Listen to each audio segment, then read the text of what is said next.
Hey everyone, welcome back to Paranormal M. I'm glad you're here tonight. Before we start, please subscribe to the channel and turn on notifications so you don't miss the next videos. Our first story tonight is a personal one, and it's not easy to explain. It begins with someone who had a very safe and loving childhood, but still grew up with strange memories, dreams, and fears that seem to come from somewhere else. So get comfortable. Settle in, and let's listen to the story.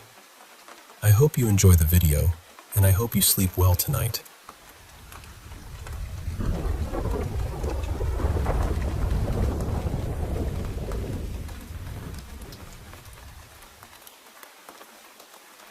I want to share this carefully because it is not a glamorous story, and it is not something I can explain neatly.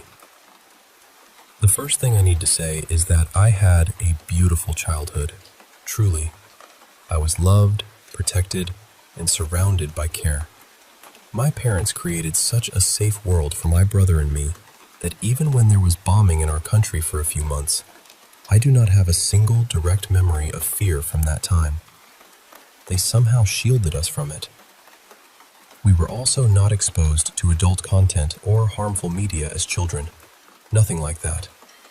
And I want to be very clear that I was never sexually abused by anyone in this life. Nothing of that nature happened to me. Honestly, I often say that I grew up in a kind of heaven at home. It felt like my soul needed that kind of safety. But when I was very young, maybe between 3 and 5 years old, I had these strange thoughts and behaviors that I still cannot explain. I remember having toys and pretending to sleep with them, but in my mind, I would see this closed, airless place filled with mattresses. There were people all around me, and everyone seemed to be having sex, but it did not feel romantic or private. It felt like work, like an obligation, like something mechanical. I remember feeling this especially when I was hiding under a blanket with my toys. There were other moments too.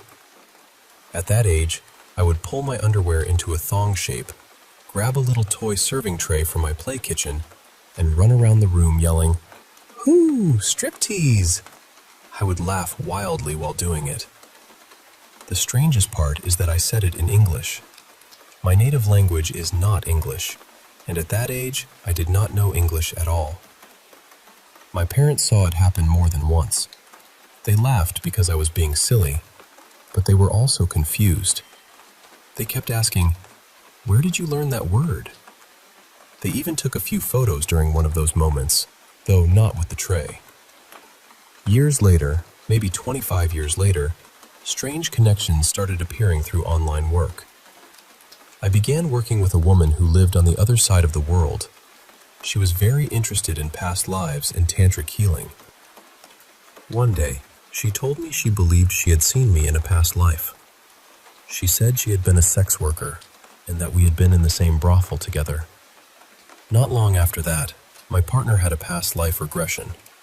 In his experience, he was connected to a life where he was running or managing a brothel somewhere around Ireland or England. For some reason, both of us have always felt a pull toward England, even though neither of us has any real connection to it in this life. We both also learned English unusually young. I started speaking it before school, around 6 years old, just from cartoons and children's computer games. Recently, I had one of the most vivid dreams I have ever had. In the dream, I was tied up with rope. My skin was darker than it is now. I could not tell if I was Indian, Aboriginal, or from somewhere else entirely, but I knew I was not my current self. There were soldiers or armed men leading us through a street. Before that, we had been taken into a place that felt like a brothel. I saw other women tied up the same way. Some of them were packed into a wardrobe, their mouths taped shut. Then a group of us, maybe a dozen women or more, were taken down an alley. The ropes were tight. I was thirsty, weak, barely able to walk. I could hardly breathe. Then I collapsed onto the ground. And suddenly, my soul lifted out of my body. I felt free. I remember thinking that I wanted to get as far away as possible. I flew and flew until I somehow landed above my current childhood home. I saw the birch tree from my yard. I saw the old fences my neighbors had in the 90s. All these little details were exactly as they used to be. And in the dream, I said, "This is home." That part stayed with me. When I was around 11, I became intensely obsessed with stories about human trafficking, missing children, and similar cases. I watched videos, read stories, and remembered so many of them. I grieved for every child I heard about. None of my friends were interested in those topics. It was just me. My brother was the only one who really knew how much it affected me, because I was scared someone might take him from our family. He still remembers that period and brings it up sometimes. So I am left with all these pieces. A safe childhood, strange memories that did not seem to come from this life, words I should not have known, dreams that felt more like memories than imagination, a deep fear of trafficking before I understood why. And I keep wondering whether there was some kind of connection between armies, brothels, and human trafficking in the 20th century. I do not know what to believe. I only know that something in me has carried this feeling for a very long time.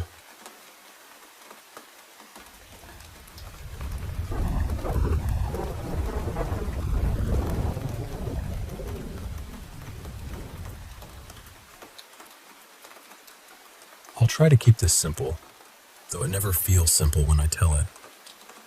This happened several years ago, maybe 6 or 7 now.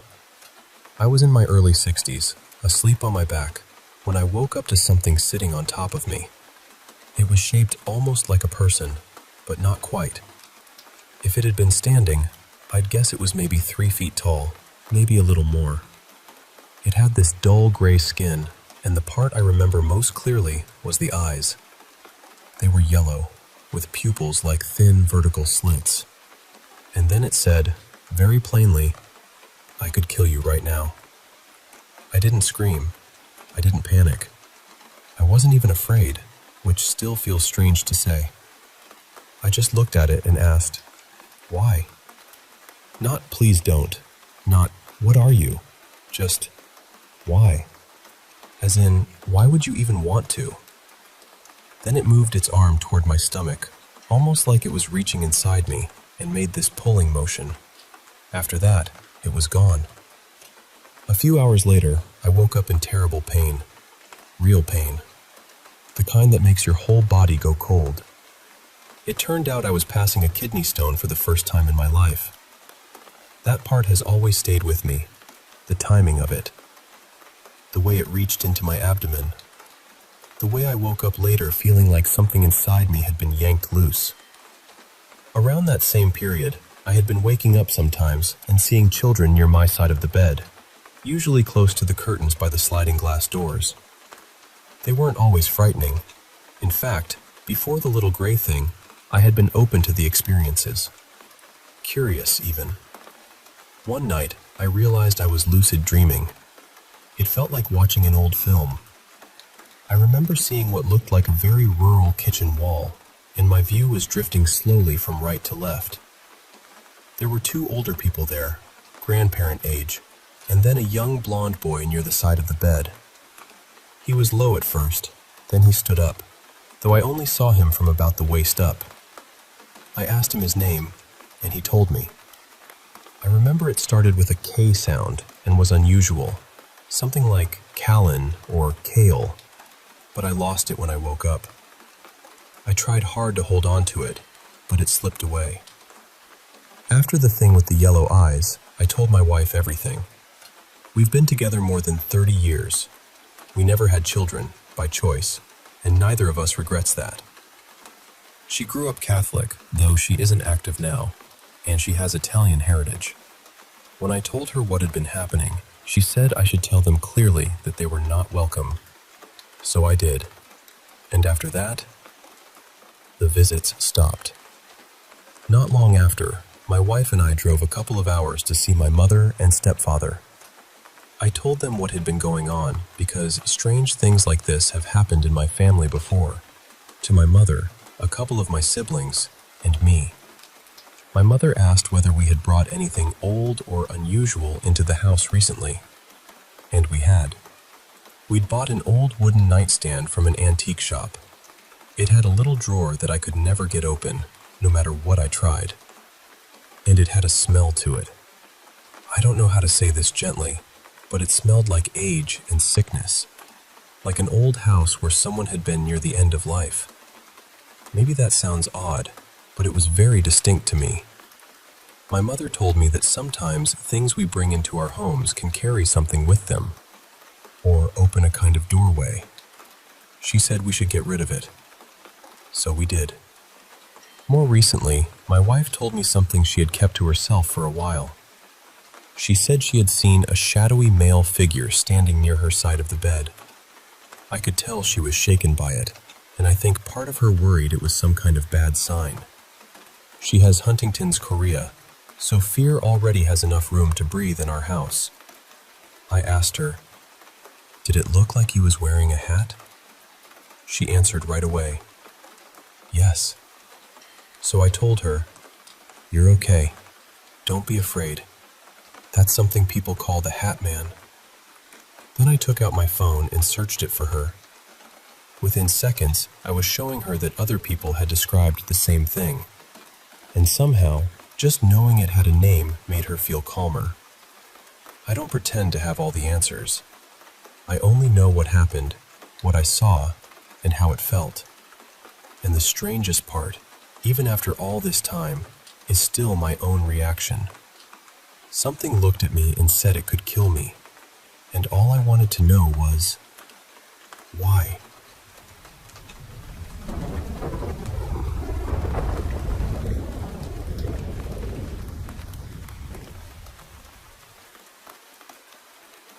I know this is going to sound strange, and I understand why people hesitate when they hear it.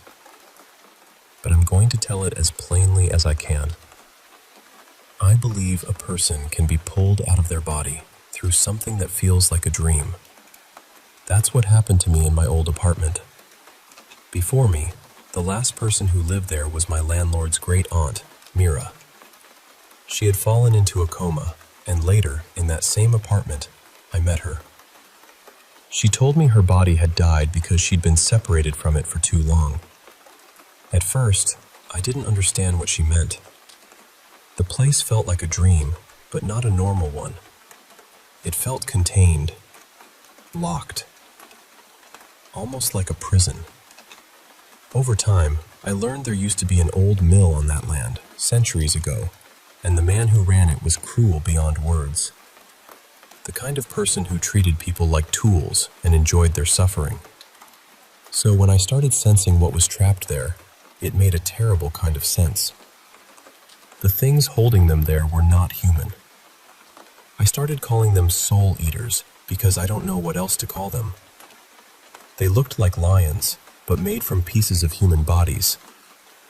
I know how that sounds. Believe me, I do. Mira's family knew something was wrong too.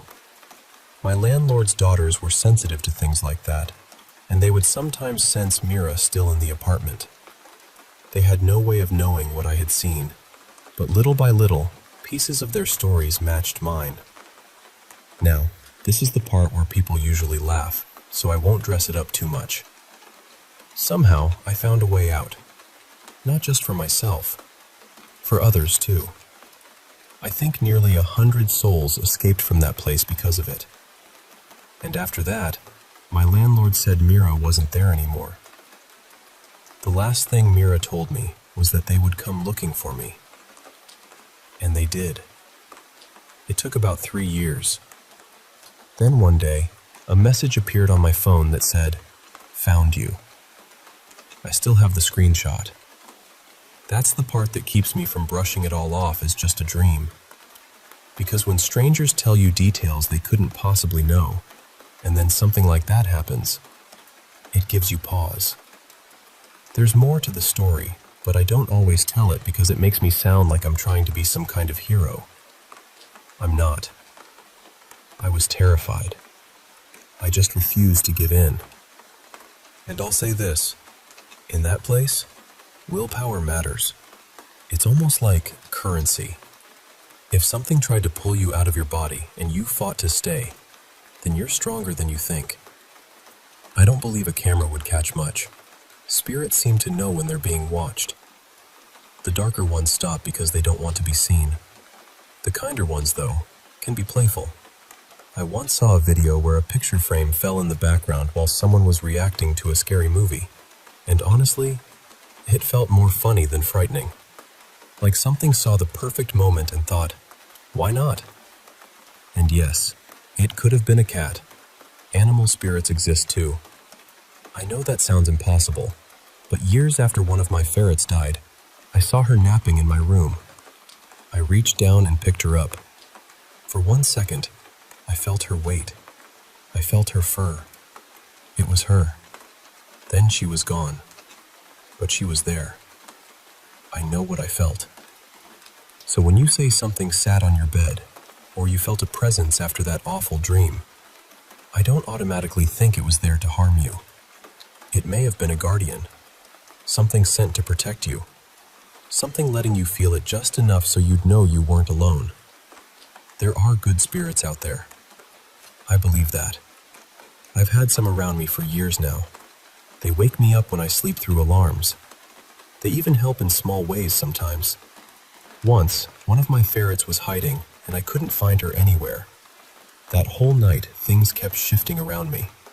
Little objects moving like someone was trying to get my attention. Finally, I understood and asked for help. Not long after, she woke up and came right back to me. So if things keep happening, I don't think it's always just to scare you. Sometimes something is trying to get your attention for a reason. There's a veil between us and them. We don't usually see or hear what's on the other side unless something allows it. And when it does, I think there's always a reason. My feeling is that the cat, or whatever felt like a cat, may have been there to comfort you, especially if that terrible dream hasn't happened again. It might have been showing you, I'm here, you're safe. And honestly, if you fought them off once, they may not try again. They may already know you're too strong to waste their time on. I'm not saying they'll come after you. What happened to me was different. I fought them directly, freed what they were holding, and left them angry. But you? You survived the first reach. That means something.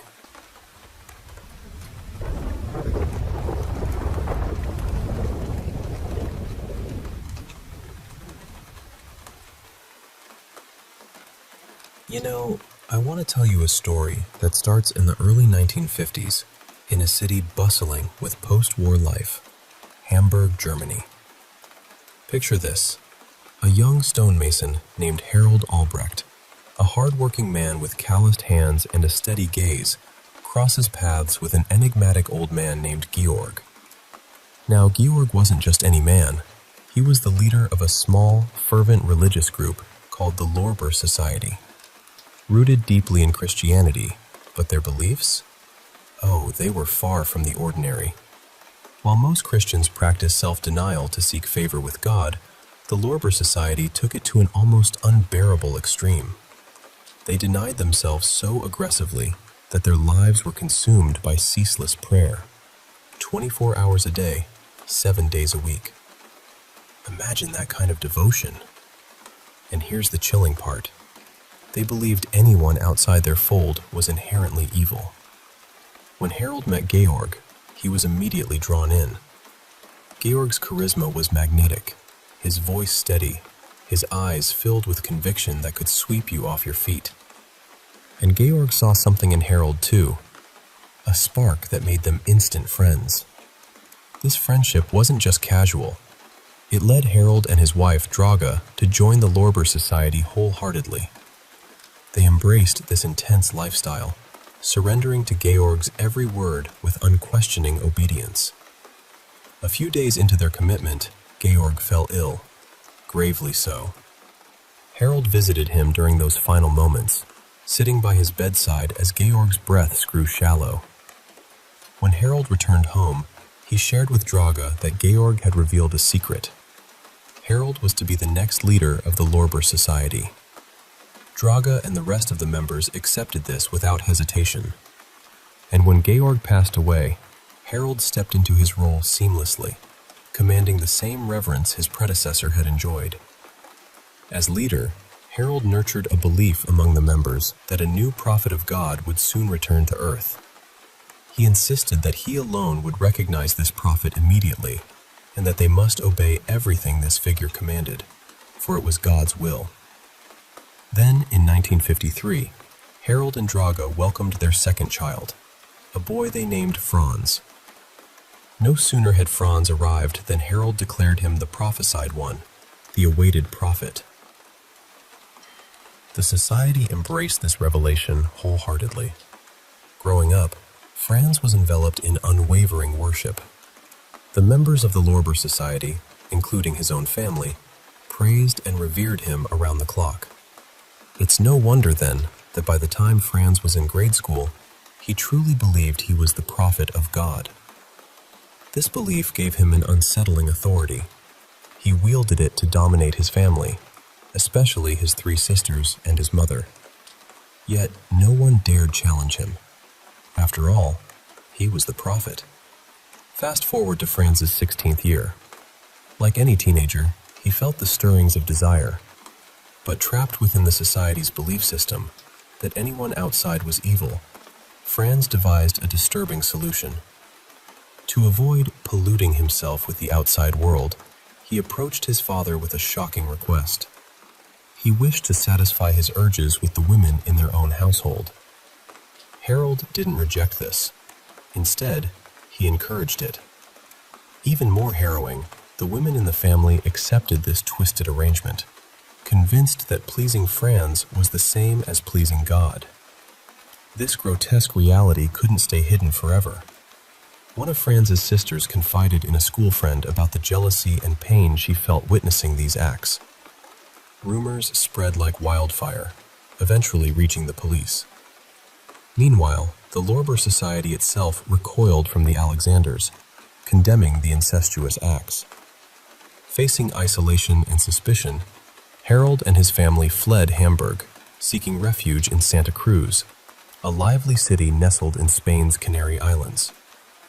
Though the setting changed, their beliefs remained unshaken.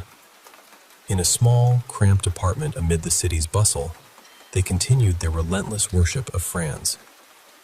Now, let me tell you about an incident that truly shook the neighborhood. It was December 22nd, 1970, and Dr. Walter, a well-to-do physician, heard a sudden knock at his villa's door. When he opened it, two men stood there, their bodies and faces coated in what looked like mud. Confused, he asked what they wanted. They introduced themselves as Harold and Franz, the father and brother of Sabina, his 15-year-old housemaid. Respecting their request, Walter called Sabina to the door, then stepped away to give them privacy. But then, he overheard their conversation. The words, unfolding in the chilly air, were grotesque, chilling to the bone. Walter's heart pounded, sweat beading on his forehead as fear coursed through him. He rushed inside, dialing the police with trembling hands. When the officers arrived, they found Harold and his children unnervingly calm. It was hard to reconcile their composed demeanor with the horrific acts Walter described. Harold spoke of their deeds so calmly, with such eerie detachment, that the police were left speechless. They headed straight to Harold's apartment. Opening the door, the officers were met with a scene that confirmed Harold's grim confession. This was what they called the killing hour. You see, Harold and Franz believed women were inherently evil. They held a twisted conviction that only through murder and mutilation could these evil souls be cleansed and allowed into heaven. The women in their family accepted this horrifying doctrine, trusting Franz's divine authority. On the night of December 21st, 1970, Harold and Draga were resting in their bedroom. Franz entered silently, sitting at the edge of their bed, his gaze fixed on his mother. Suddenly, Draga's eyes opened, and she looked at him in a way Franz later described as offensive. Feeling insulted, Franz declared it was the killing hour. He grabbed a wooden coat hanger nearby and began striking his mother's head. Instead of resisting, she lay back, hands at her sides, resigned to the assault as if surrendering to fate. Harold, rather than intervening, leapt from the bed, rushed into the hall, and began playing his organ with ecstatic fervor. Franz beat his mother until she lost consciousness. Then, turning his twisted attention to his two sisters, he repeated the brutal assault, knocking them unconscious as well. Sabina, however, escaped this nightmare by staying with Dr. Walter that week. With the women unconscious, Franz fetched a kitchen knife. The carnage that followed is difficult to even recount. He mutilated their breasts and genitals, those so-called evil organs, and nailed the severed parts to the apartment walls. He carved out his mother's heart, wrapped it in cord, and hung it as a grotesque trophy. This story, my friend, is a haunting testament to how blind faith twisted into fanaticism can lead to unspeakable horrors. The Lorber Society's shadows fell darkly over the Alexanders, consuming them in a tragic spiral of devotion and depravity. It's a chilling reminder to hold on to compassion and reason, even in the face of belief.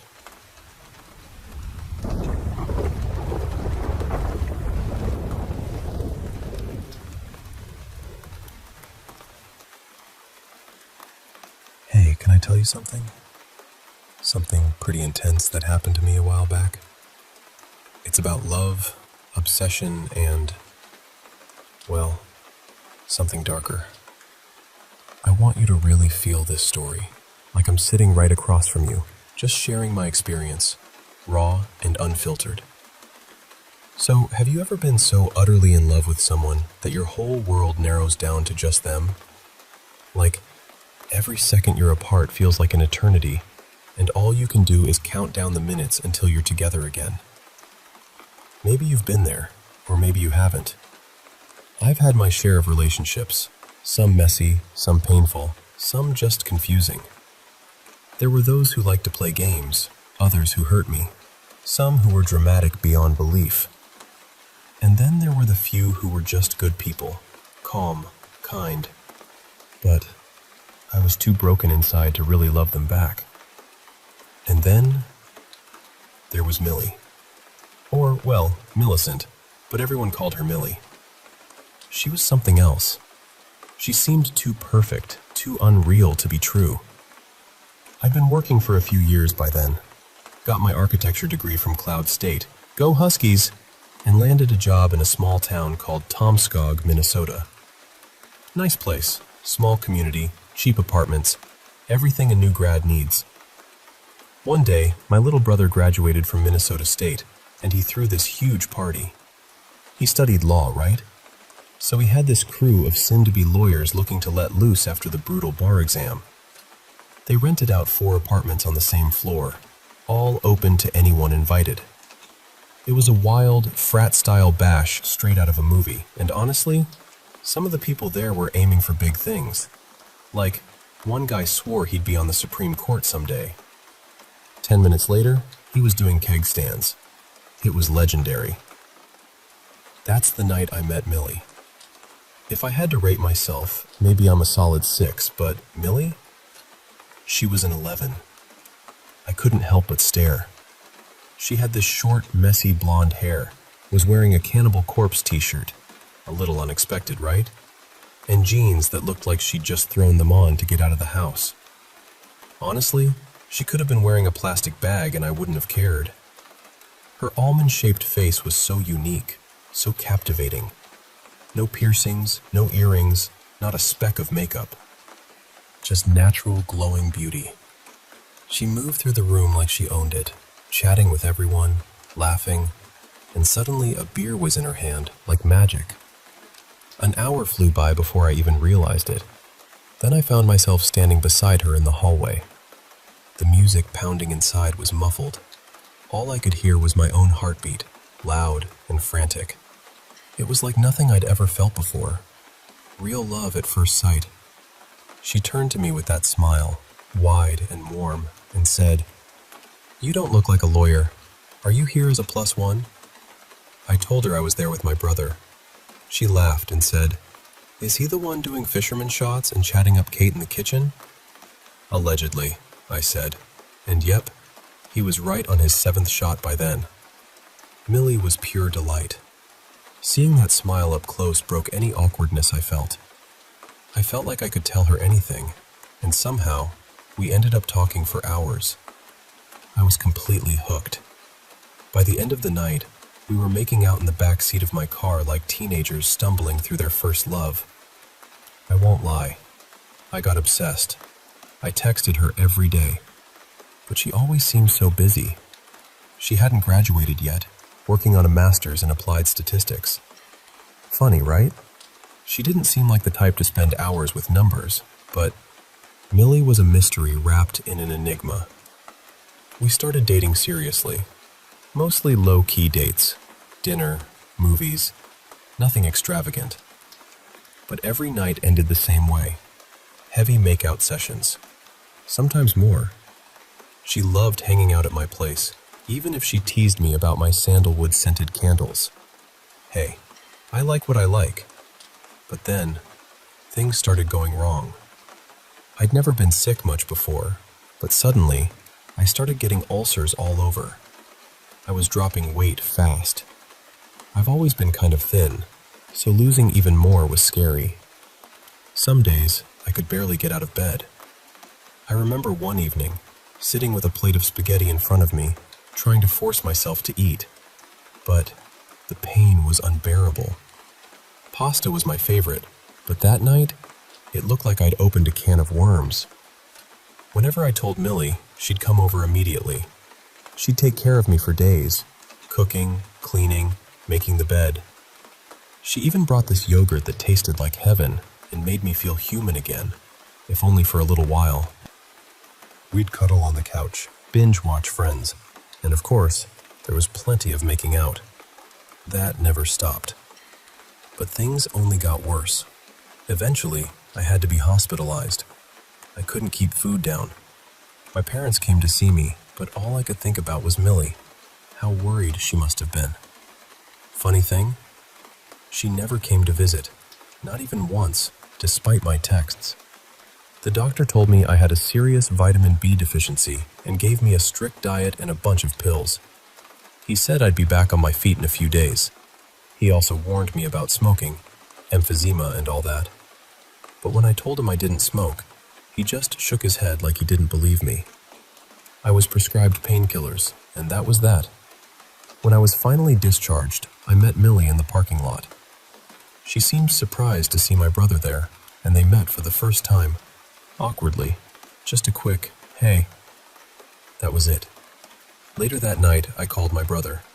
Millie had gone home for the night, but promised to come back after class the next day. My brother hadn't seen us together before, so I thought maybe he was just surprised. But then he said, "I'm happy for you, but she's bad news." I laughed. "You're just jealous." "No, really, she's got a reputation." "Come on." "I'm serious. She only dates sick guys." Apparently, Millie had dated 3 other guys before, all very ill. 2 had to move out of state for treatment, and the 3rd ended up moving back in with his parents for long-term care. I tried to shake the feeling, but the next time Millie came over, we ended up making out in the bedroom, and I couldn't ignore it anymore. I felt strange. Hard to open my eyes, hard to push her away. I was so caught up in those kisses, loving, tender. But finally, I forced myself to look at her. I wish I hadn't. Her eyes were wrong. They were huge, pupils so dilated they looked black, like deep, hollow pools. The shape was strange, almost frog-like, like she was staring right through me. Her mouth was round and leech-like, framed by lips stretched out like pillowy cushions. Her teeth were longer, serrated. Her neck? Elongated. as long as my forearm. We weren't just kissing. She was holding me down. Her legs wrapped tight around me like a tick. Spiky fingers dug into my back. Thin black smoke drifted from her nostrils. It hit me. We'd never just kissed or made out. She'd done this to me 100 times before, luring me into a hypnotic state, then sucking the life out of me like some kind of parasite. She'd blow white smoke into my lungs and inhale black smoke back into herself. We'd lie there, her breathing through my body, for hours. I'd wake up with nothing but a pleasant memory of a sweet night with a beautiful girl, hormones flooding my system, while she drained whatever she needed from me. The painkillers must have helped me wake up this time. Millie was inches from my face, holding me down, but I managed to free an arm and pushed her away. She shrieked, not a scream, but this weird, flute-like sound, as if she was inhaling air through 3 different windpipes at once. I coughed up black smoke, and she tried desperately to suck up every puff. I rolled over, but she clung to me like a backpack. I could feel that round mouth trying to latch onto my neck, but I was moving too much. She was surprisingly light, but incredibly strong, with 4 other limbs, long and bone-like, slick with some greasy sheen. She lifted us off the floor, wrapping me in her limbs like a cocoon. Her mouth got a grip on my neck, and suddenly, we were back on the bed, making out tenderly, sweet whispers in the air. But I wasn't fooled. I was drowning in hormones, my head dipping in and out of consciousness. As I coughed up the last puff of black smoke, clarity returned. I grabbed the candle lighter from my nightstand, twisted my arm awkwardly, and flicked it on. The flame caught her signature Cannibal Corpse t-shirt on fire. She screamed and scrambled away, tearing off the burning shirt. And there she was, no longer the girl I met at that party. Her face was longer, smoother, almost alien. Her midriff thin, stretchy, ribbed like an earthworm. Her entire body vibrated with every shallow breath. 6 eyes lined up in 2 columns on her torso, blinking independently. Veins appeared where they shouldn't be, odd appendages poked out, and her translucent skin shimmered unnaturally. She spasmed, desperate to look human. I had only seconds before she regained control, so I kept lighting things on fire: the bed, the curtains, the carpet. With every flame, her shrieks grew louder. "I want you back," her head cried out, voice splitting into 3 separate windpipes, no longer trying to sound like one person. "I'll be careful. You won't remember." My heart was pounding so hard I could barely hear her over the smoke alarm blaring. She folded herself tight, her head bending unnaturally into her neck, forming a ball held together by sticky bones from her sides. The eerie sounds came from that hollow neck. "I want to watch Friends," she cried, vowels vibrating strangely. "I want a snack. I want to cuddle." In a last desperate move, she forced herself through the fire. I slammed the bathroom door and locked it tight. I'd rather die from smoke inhalation than whatever she was. She pounded the door, splats and thuds, but it didn't budge. The fire alarm screamed, and then silence. She was gone. That was years ago, but I still can't kiss anyone with my eyes closed. Nightmares haunt me, that black smoke filling my lungs, then being sucked back out. It felt like someone doing mouth to mouth, but twisted, their breath blowing out of my nose, their face breathing through me like an extension of their lungs. Those flirty eyes? Just a trick to get close. Pretty lips hiding a monster's mouth, way too big for any human skull. I don't think I'll ever get over it. My body still aches for her, still craves the poison love Millie gave me. Knowing what she really was, that's my only defense against trying to find her again. It would be so easy to just let go, to let her have me. But that would mean death. And yet, sometimes I wonder, Maybe she really cared. Maybe she'd be more careful if we tried again. See how easy it is? Never again.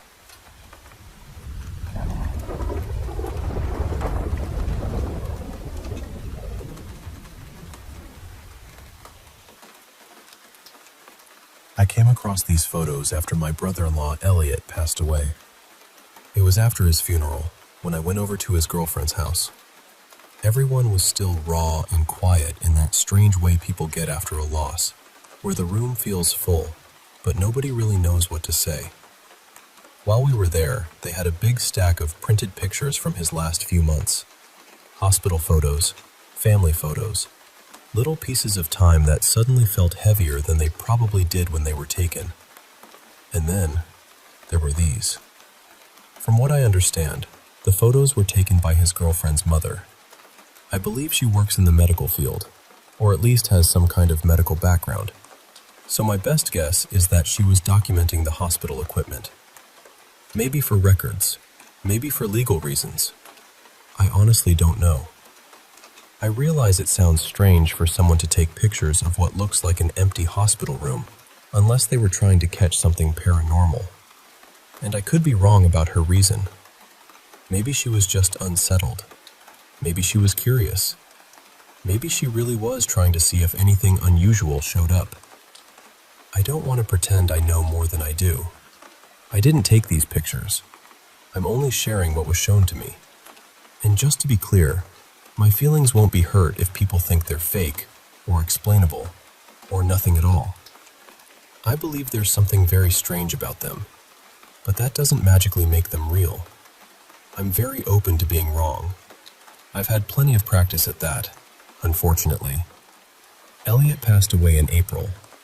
These pictures were taken in his hospital room on the day he went into cardiac arrest. Later that night, his heart stopped for around 12 minutes. I don't know for certain whether he was in the bed when this particular photo was taken. The reason I'm sharing it is because, to me, it looks like there may be some kind of figure there. Some kind of presence. The people who took the pictures didn't ask me to post them, but I did get their permission before sharing anything. The part that really stays with me is this.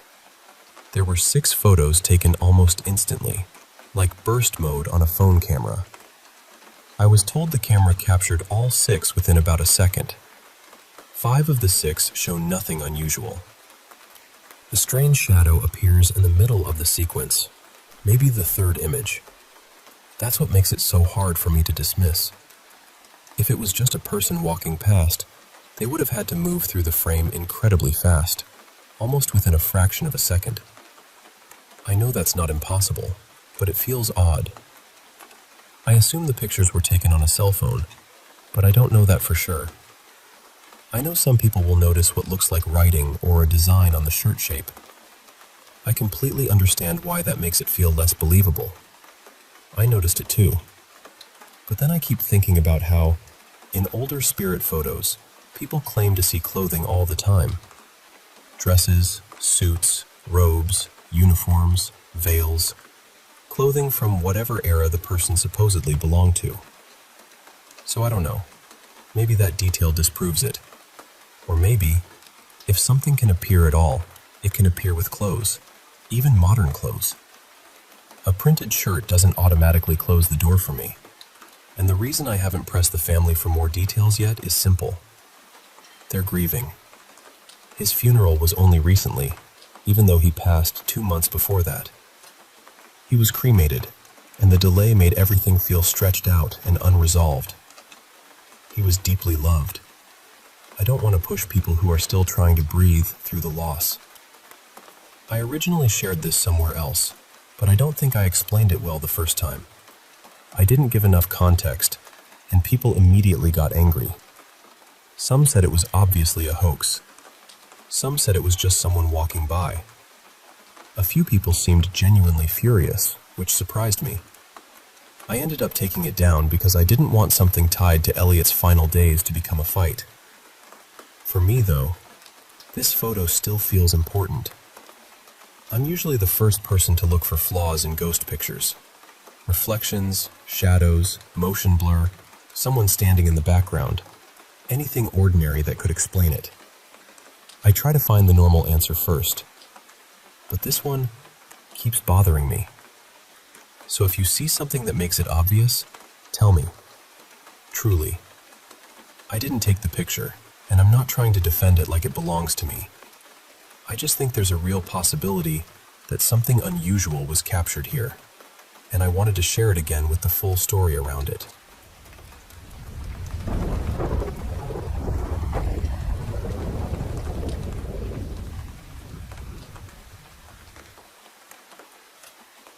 You know, I went back recently to visit my mom, and she still lives in the house I grew up in. It's the same place my family has been in for, honestly, most of my life. Every time I stay there, I sleep in my old bedroom, and my mom has kept so much of it exactly the way it used to be. Same dresser, same bed frame, same little corners of the room that somehow still feel like they remember me. And for years, only when I'm in that room, I've had this strange dream. In the dream, I'm asleep in my bedroom, just like I am in real life. Then, from somewhere far down the hallway or from the other side of the house, I hear a voice shout my name. Not softly, not like someone calling casually. It's urgent enough that I wake up immediately. The strange part is, I've had this dream several times over the years. Sometimes nothing happens afterward, and I try to brush it off. But other times, something unsettling lines up with it. Once, not long after that dream, my grandmother had to be rushed to the hospital. Another time, someone close to our family got into a bad car accident. And more recently, around the same time, my mom had an incredibly intense nightmare that really shook her. I've told a few people about it before, and one person said maybe the voice was some kind of spirit guide, especially because I can never tell if the voice is male or female. But honestly, I don't know what I believe about that. I just know the voice feels familiar and unfamiliar at the same time, which somehow makes it even stranger. Now here's where it gets really odd. During this last visit, my husband came with me. One morning we woke up and he casually asked, "Did you have any dreams last night?" I told him no, I didn't remember dreaming at all. Then he said, very calmly, "Well, I had a really weird one. I dreamed I was asleep right here beside you, but at the same time, I felt like I was watching myself sleep. I knew I was dreaming, but I also knew I was actually asleep in the room. Then someone yelled your name, and I woke up. And when I looked over at you, you suddenly moved really sharply, almost like you had heard it too." He said it so casually that I honestly thought he was messing with me. I told him, "That's not funny." But he looked completely serious and told me he wasn't joking at all. And for context, my husband is not the kind of person who buys into supernatural things. He usually thinks this kind of stuff is silly or overdramatic. So hearing him say that, especially with such a straight face, really threw me. Because I've lived in different places, I've traveled a lot. I've slept in apartments, hotels, friends' houses, all kinds of rooms. And I have never had that dream anywhere else. Only in that bedroom. Only in that house. But that night, I didn't have the dream. He did. And in his dream, the voice was shouting my name. I asked my mom later if she had experienced anything strange that night. A weird dream, a sound, anything unusual. But she said no. Everything seemed normal. Everyone was fine. Nothing bad happened, at least not that we know of. So now I keep thinking about it. I don't know what that voice is. I don't know where it comes from. I don't know whether it means anything at all. But it feels incredibly suspicious to me that my husband had the same kind of dream, in the exact same house, in the only room where this has ever happened to me. And somehow, that feels harder to explain than if I had just had the dream myself again. I still don't know what to make of it, but I can't stop wondering whether the room, or the house, or something connected to that place has been calling my name all these years.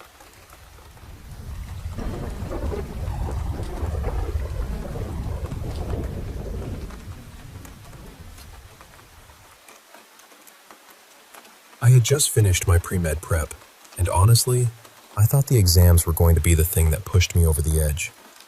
I was tired, stressed, running on caffeine and panic, the whole student survival menu. But somehow, my apartment decided it wanted to compete. I had moved into a flat with 5 other roommates. It was a little cramped, sure, but for the first few months, it was actually fine. We studied, cooked random late-night food, complained about exams, and basically tried to stay alive academically. Then one night, around 2:30 in the morning, something weird happened. One of my roommates, Mira, passed by my room and saw someone sitting on my bed, drinking water like they belonged there. Just calmly sitting there, holding a glass. The problem was, I was not awake, and I definitely do not wake up in the middle of the night to drink water. If I'm awake at that hour, it's because I'm either overthinking my entire future or drinking coffee like a haunted raccoon. So when she told me, I said, that was absolutely not me. And what did we do with that terrifying information? Nothing. We ignored it completely, because apparently that was our survival strategy. Then, about 2 weeks later, Mira moved out. She said it was for personal reasons. Which, sure, personal reasons. Definitely not because some ghost was treating my bed like a hydration station. After that, things went quiet for a while. Maybe 3 months. Long enough for me to convince myself that everything was fine. It was not fine.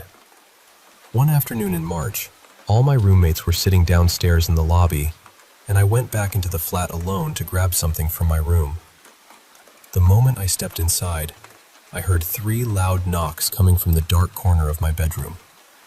Not tiny sounds, not pipes, not the building settling. 3 clear knocks, and I knew I was the only person in there. I checked around in that frantic way people do when they're trying not to accept reality. No animals, no insects, no person hiding there. Nothing. But the air in the room felt wrong, heavy, watching. So I ran. And as I turned to leave, something yanked my hair from behind. For one tiny second, I tried to convince myself it had gotten caught on a hook or a nail, or literally anything normal. But deep down, I knew that was not what happened. I ran straight back to the lobby and told my roommates, fully expecting at least one person to take me seriously. They did not. They laughed and told me I was stressed. They said I was imagining things because of exam pressure. But listen, stress makes you cry over flashcards. Stress does not grab your hair like it pays rent. After that day, everything got worse. The very next night, I had sleep paralysis for the first time in my life. I woke up, unable to move, completely frozen, and I heard a man's voice whispering in my room. We had no male roommates. Then I saw legs standing near my bed. Just legs, like someone was standing there, watching me from the same corner where I had heard the knocking. And that became a routine. Night after night, I would wake up trapped in my own body, hearing that voice, feeling that presence in the room. About 2 weeks later, it changed. This time, I woke up frozen and heard one of my female roommates outside my door, yelling and cursing at someone. She sounded furious. The next morning, I asked her what happened. She looked genuinely confused and told me she had been asleep the entire night. That was the moment I stopped trying to rationalize it. Thankfully, my prep finally ended soon after that, and I packed my things and left that apartment for good. And here's the part that still gets me. The exact day I moved out, the sleep paralysis stopped completely. It never came back. So apparently, it was not stress. It was not exams. It was not my brain glitching. It was just one extremely dramatic, deeply hydrated ghost with a personal issue against pre-med students.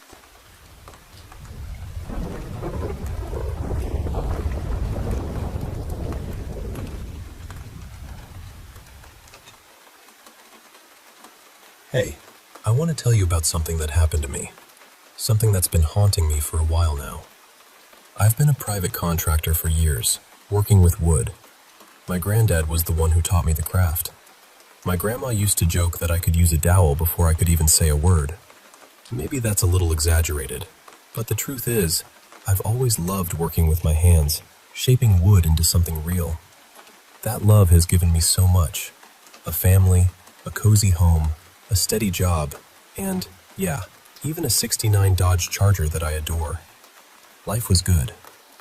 Until a little while ago, when things got complicated, to say the least. So, when the pandemic hit, I noticed a lot of folks around town were out of work. My business, oddly enough, kept humming along because people were fixing up their homes while stuck inside. Even custom furniture orders were picking up. But I felt guilty about doing well while so many were struggling. So, I decided to give back. I started a woodworking class for those who lost their jobs. My wife thought it was a wonderful idea. I managed to get permission to use the wood shop at the local high school after chatting with the principal a few times. I plastered flyers everywhere, around town, on social media, and even got my daughters to spread the word in their school. We kept the classes small, no more than 10 people, all spaced out to follow safety guidelines. Before I knew it, I was teaching. Honestly, it felt natural. Talking about something I love lit a fire in me. I'd ask each student what they wanted to build. There was Robert, an older gentleman who wanted to craft a pool cue. Donna, a stay-at-home mom, was excited to make a rolling pin with a beautiful pattern. Everyone had their own unique idea. Then, there was Roy. Roy was in his 40s, I'd guess. He was lean, walked with a slight limp, and his face looked like it had been through some rough times, like he'd taken a few hits too many. His voice was deep, almost gravelly, and he rolled his R's in a way that caught my attention. His black hair looked slick, like a wet crow's feathers. I asked him, "So, Roy, what do you want to make?" He just looked at me and said, "What do you want to make?" I was caught off guard, but played along. I thought about it for a moment, trying to think of something practical for him. Maybe a baseball bat? But he didn't seem the sporty type. So, I said, "How about a shoehorn?" He nodded slowly. "Maybe. A shoehorn." "Or a spice rack?" I offered. "You could paint it to match your kitchen." He smiled faintly and said, "Spice rack it is." The way he rolled his R sent a chill down my spine. That was how the first class began. I went over the tools, and everyone could bring their materials to work on their projects either at home or during class for feedback. It was relaxed and casual. Most of the students were enthusiastic, and I gave them tips on tools, wood types, and some good YouTube channels to watch. We made plans to have everything ready by the 5th and last session. But Roy, he did nothing. No sketches, no plans, no questions. Just stood there, nodding and rolling his R's. He claimed he was going to make a spice rack, but he had nothing to show. The 5 sessions flew by. Everyone presented their projects. Robert proudly showed off his pool cue, and Donna's rolling pin had a stunning star pattern. Roy? Nothing. I asked him, "Didn't you finish your project?" He said, "I did, just didn't bring it." Again, that drawn-out rolling R in bring made me uneasy. Robert chimed in, "It's okay if it isn't perfect. We'd love to see it." Roy's voice was calm, but too deliberate. "It is perfect." Robert shifted uncomfortably. When the next group signed up, mostly younger folks, teenagers even, Roy showed up again. Julianne wanted to make a chessboard, Greg a wall shelf. Roy didn't want to decide. Instead, he asked me again, "What do you want to make?" I said, "A ladder." Something practical. He agreed. Weeks went by. Greg's shelf was a beautiful oak piece. Julianne's chessboard made from birch was impressive. Roy? Still nothing but notes and silence. By the third group, Roy was there again. Third time's the charm, right? He asked, "What do you want to make?" Frustrated, I said, "A tool shed to store all my projects." He lit up, nodding eagerly. I swear I could have said spaceship and he'd have nodded the same. The other students started dropping out. By the last session, only Roy, 3 others with empty hands, and I remained. When I was cleaning up after class, Roy sat across from me, smiling wide. "I finished it," he said. "Finished what?" "The tool shed." I laughed. "That's where you keep the spice rack and ladder?" He nodded seriously. I waited for a joke, but there was none. Just silence and that unnerving smile. "You're serious?" I said. "You actually made it?" "Yes," he said. "Want to see?" I hesitated. "I don't think so, Roy. No offense, but we're not that close." He shrugged, then, out of nowhere, pulled a gun and pointed it at me. That moment, that feeling of being casually threatened, it's surreal. You don't think about death until you're staring down the barrel of a gun. Then suddenly, mortality isn't abstract anymore. He told me to drive his way, and despite the fear bubbling inside me, I did. The '69 Charger and I became one, roaring down winding roads for over an hour. Roy sat beside me, calm, almost too calm, the gun always close enough to remind me of the stakes. He took an exit and told me to follow a dirt path. My phone buzzed constantly, my family trying to reach me. He never asked me to turn it off. Maybe he wanted them to track me? The road deteriorated, roots and rocks becoming more frequent until the phone finally went silent. We were off the grid. I parked where he told me to, and he led me into the forest with a small flashlight. The woods were eerily quiet. Only a few chickadees whispered somewhere overhead. No rustling leaves, no insects. "My sister gets me the materials," he said, voice low and rough. "She's very resourceful." His eyes flickered red in the flashlight's beam. I glanced back. The gun was still pointed at me. "Eyes forward," he commanded. "I want your honest first impression." In the clearing, a metallic scent hung heavy in the air, sharp and bitter. No birdsong, no buzzing insects, just a cold breeze brushing the trees. "There," he said. I shone my flashlight on the tool shed. It wasn't wood, not at all. I felt bile rise in my throat. "Not wood," he confirmed. I tried to look away, but the gun nudged me forward. "Look." Inside the structure was a grotesque frame made of bones, sinew, and muscle, hollow and horrifying. The door was draped with skin, pale and stretched tight. I dropped to my knees, shielding my face with trembling hands. The cold steel pressed against me again. "I need you to see 2 more things. The spice rack. The ladder." Stepping inside was like entering a nightmare. The air was dry, almost sterile. No bugs, no decay smell, only a faint iron tang. I caught glimpses of bony fingers arranged to hold cups, femurs stacked like ladder rungs. I blinked, desperate to escape the horror. Roy wasn't himself anymore. He towered over me, hair longer and wild. His smile stretched unnervingly wide, eyes glowing red. White fragments peeked from his hairline, like feathers or sharp nails. His fingers lengthened unnaturally.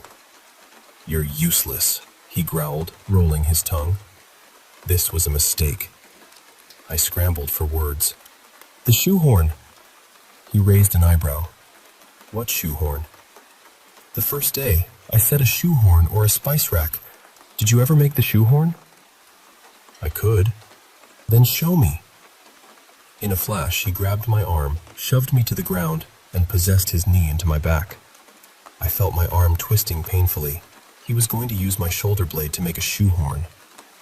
Wood. It has to be wood, I gasped. That's the rule. I make the rules, he sneered. You need to work with different woods. Birch, pine, oak, all kinds. I make things you can only dream of. He bent my arm further, like snapping a carrot. Then make one. Pine wood, there's plenty. He sighed, releasing me. Fine, wait here. He pushed me inside the tool shed and closed the door. I landed in darkness, surrounded by an unsettling nest of branches, mud, and grass. It smelled earthy, not like the horrors outside. I fumbled for my phone. No signal. The light only illuminated my terror. The door was locked tight. I tried to feel my way around, but the walls pressed in, bone and flesh masquerading as wood. The darkness swallowed me whole. Time lost meaning. I kicked, shoved, tried leverage. Nothing. The shed was unmovable. Panic clawed at my chest. Hours passed. Then I heard it.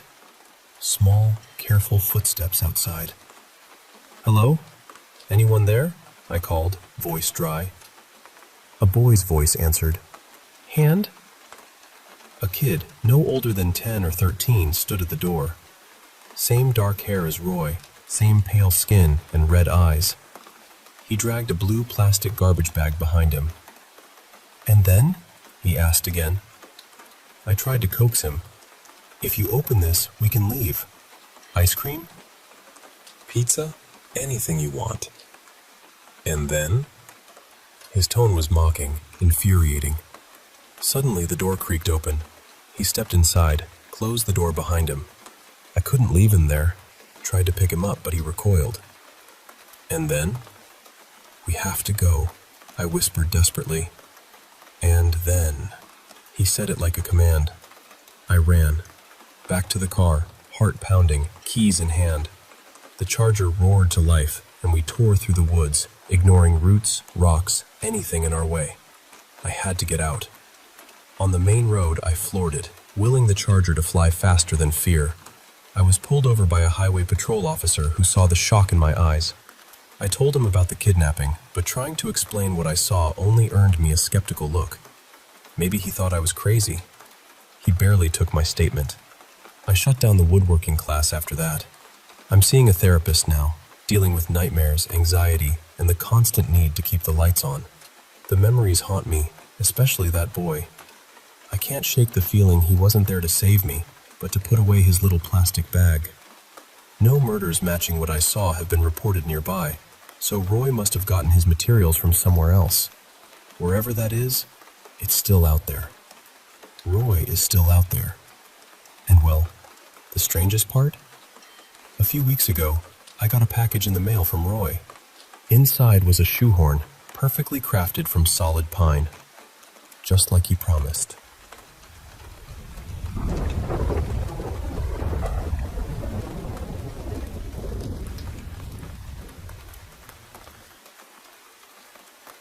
I still think about that morning, more than I probably should. This happened in the autumn of 2024, when I was away on my very first business trip. I was in Dusseldorf, Germany, staying in a pretty ordinary hotel.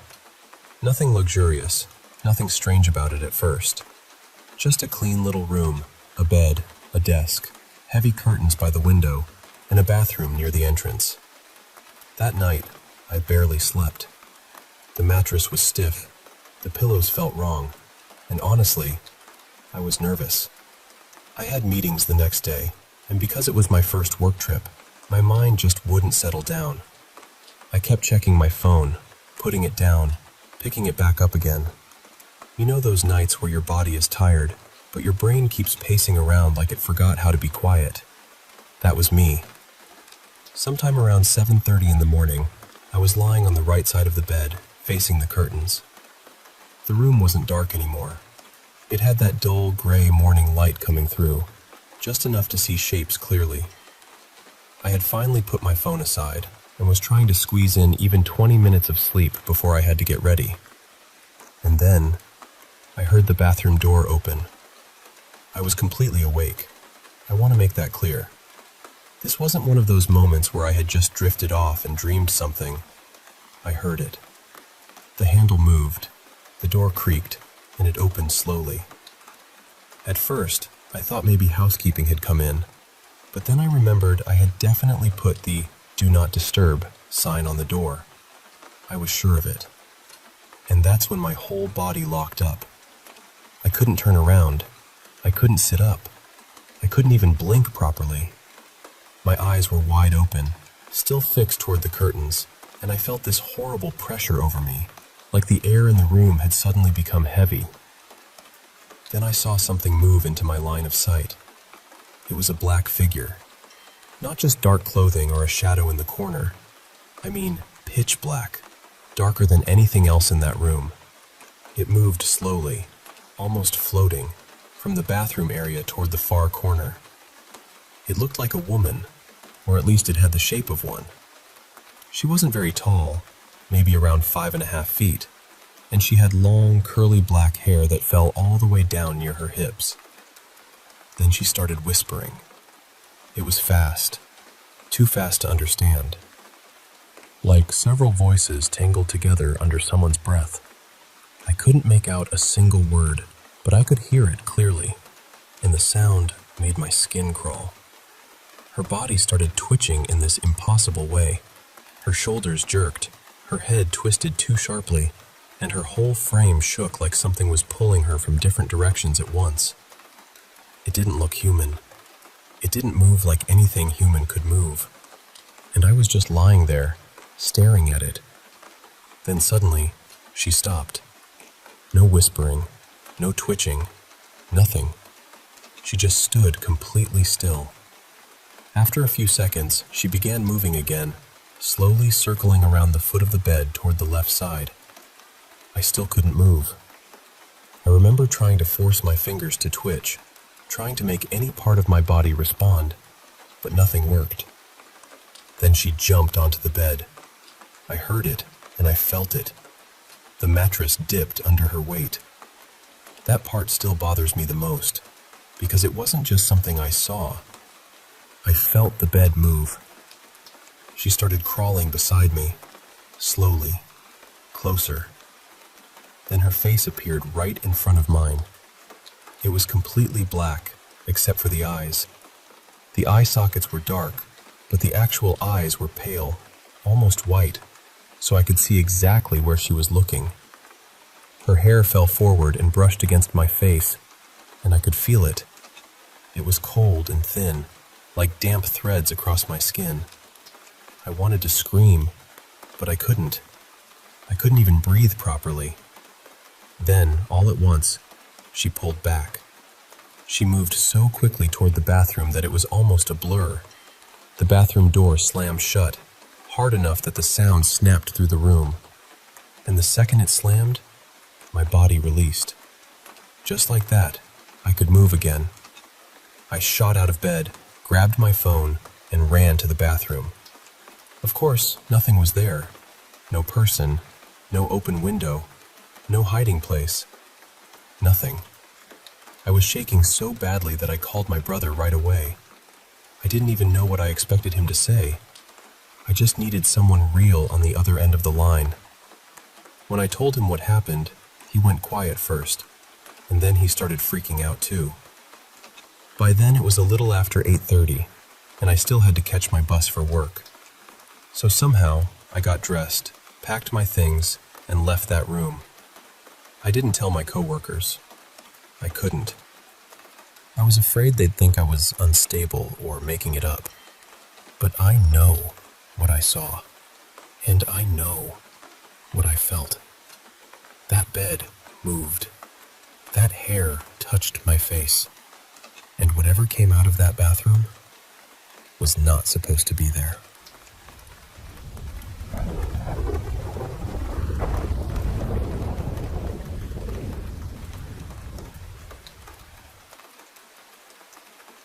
Not too long ago, a good friend of mine set me up on a blind date. It was supposed to be a fresh start, something a little different. I remember him. He was handsome, sure, but I think he probably spent more time fussing over his hair than I ever did. His hair was this perfect, almost artificial-looking strawberry blonde, and he had this warm smile that was easy to trust. I thought, maybe this time things would go differently. So I walked up, introduced myself, and sat down beside him, heart quietly hoping for the best.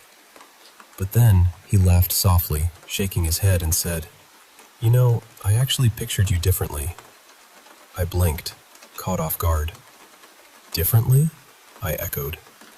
He hesitated, then admitted, Yeah, I thought you'd be... Before he could finish, I cut in, half teasing, half defensive. Strawberry blonde? A little shorter? Maybe dotted with freckles and those deep dimples that puff out your cheeks? His laughter died down, replaced by a kind of frozen smile that didn't reach his eyes. For a moment, neither of us knew what to say.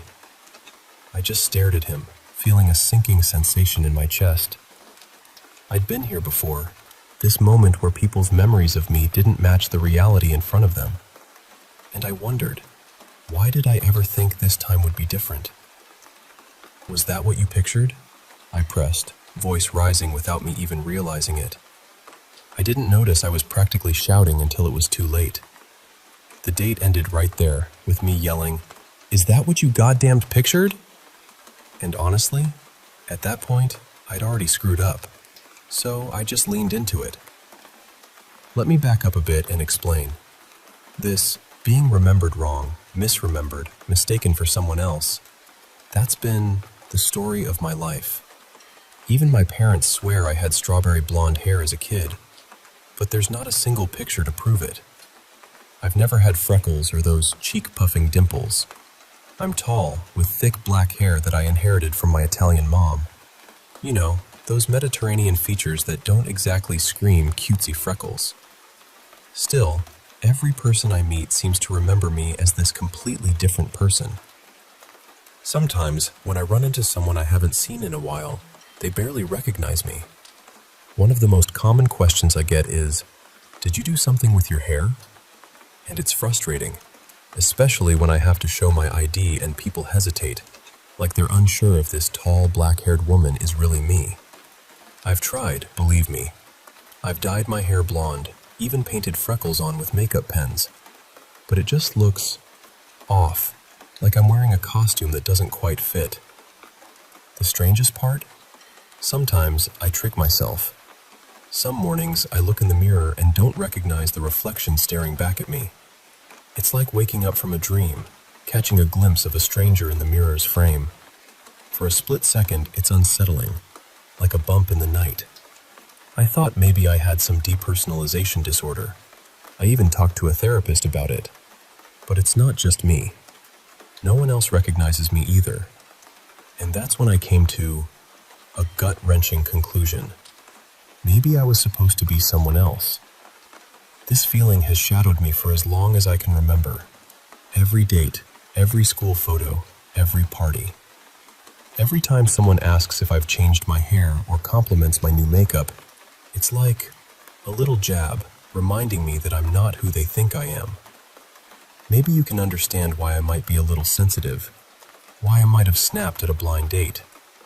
Anyway, that night, after storming off, I found myself wandering through the downtown park. The streets were alive with people chatting, laughter drifting on the cool night air, but all I could hear was the pounding of my own thoughts, wondering if I'd overreacted, thinking about how I could have handled things differently. Maybe I needed medication, anything to stop this feeling of being lost inside myself. That's when I saw him. Daniel. He was standing outside a taco truck, chatting with a group of friends. Nothing about him screamed unique or special, but I couldn't look away. His hair was this perfect strawberry blonde, pale skin glowing under the streetlights, freckles scattered across his cheeks, and those deep dimples that made his smile light up his face. He was shorter than his friends, but he radiated this pure, effortless joy that I couldn't quite put into words. It was like a warmth I could almost see. I knew I had to talk to him. I weaved through his friends and tapped him on the shoulder. When he turned, my mind froze. He wasn't the image I'd painted in my head. No strawberry blonde hair, no freckles, no dimples.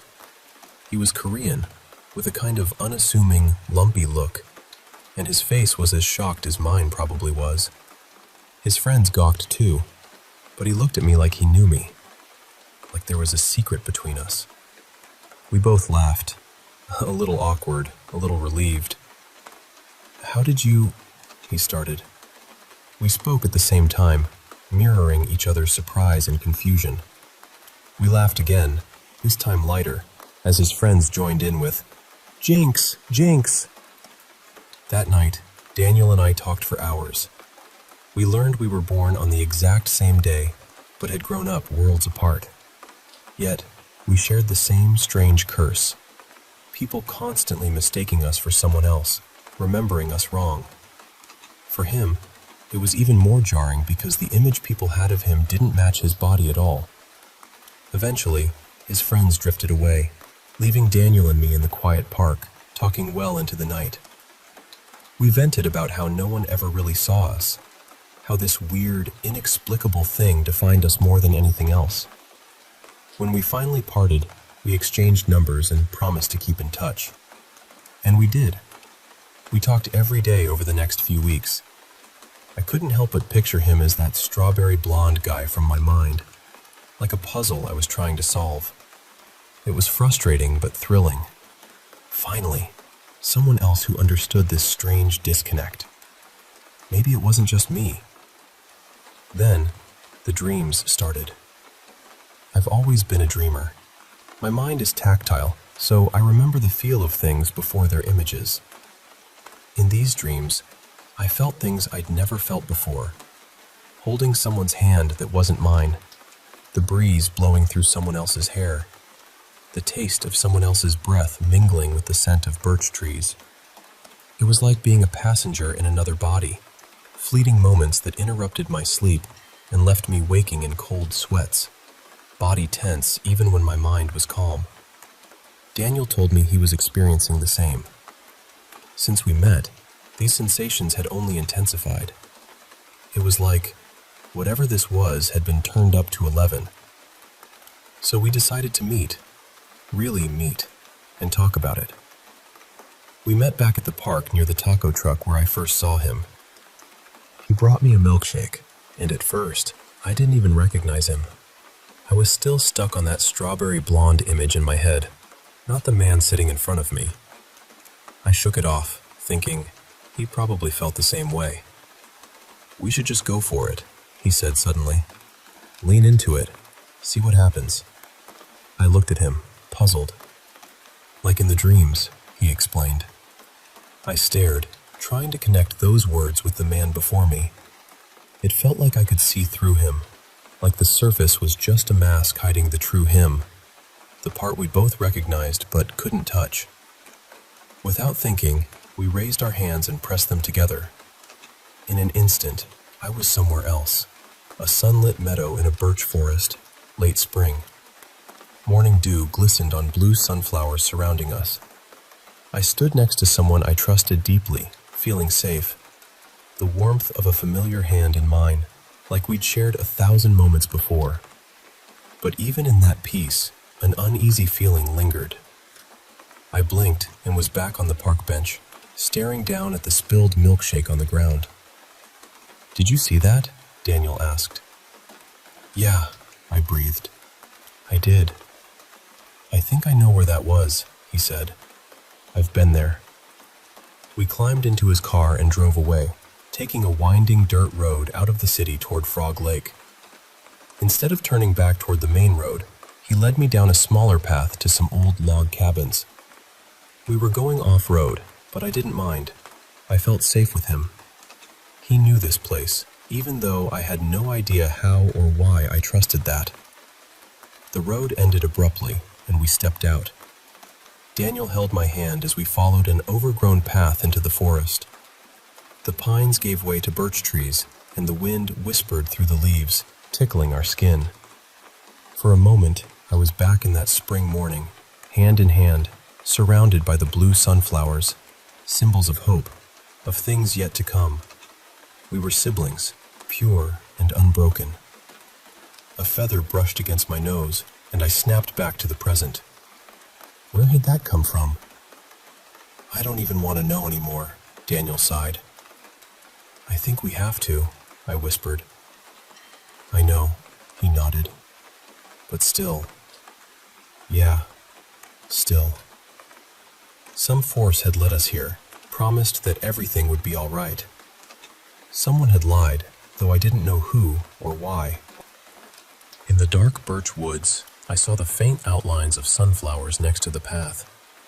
Old memories, but no less real. My body itched with tension. The milkshake churned uneasily in my stomach. What had been a mild inconvenience was now consuming my life. But at least I wasn't alone. Something was coming. Truth, perhaps. A harsh truth. We knew the meadow was just around the bend. When it appeared, it took our breath away. The sky opened wide, but the sun was gone, replaced by a pale moon. The clouds that had been white were now heavy and black. This was the place. The place we'd been before. For a moment, I didn't see Daniel. I saw my brother, smiling, speaking to me. His words reached out like ripples underwater. I believe, he said. I didn't realize he'd spoken aloud until I heard his voice clearly. What? I asked. What did you say? I don't know, he admitted. I don't know why I said that. What else do you want to say? We closed our eyes and spoke from memories that weren't quite ours. Songs eternal, I whispered. As before, as is now, as will be. Don't say that, Daniel pleaded.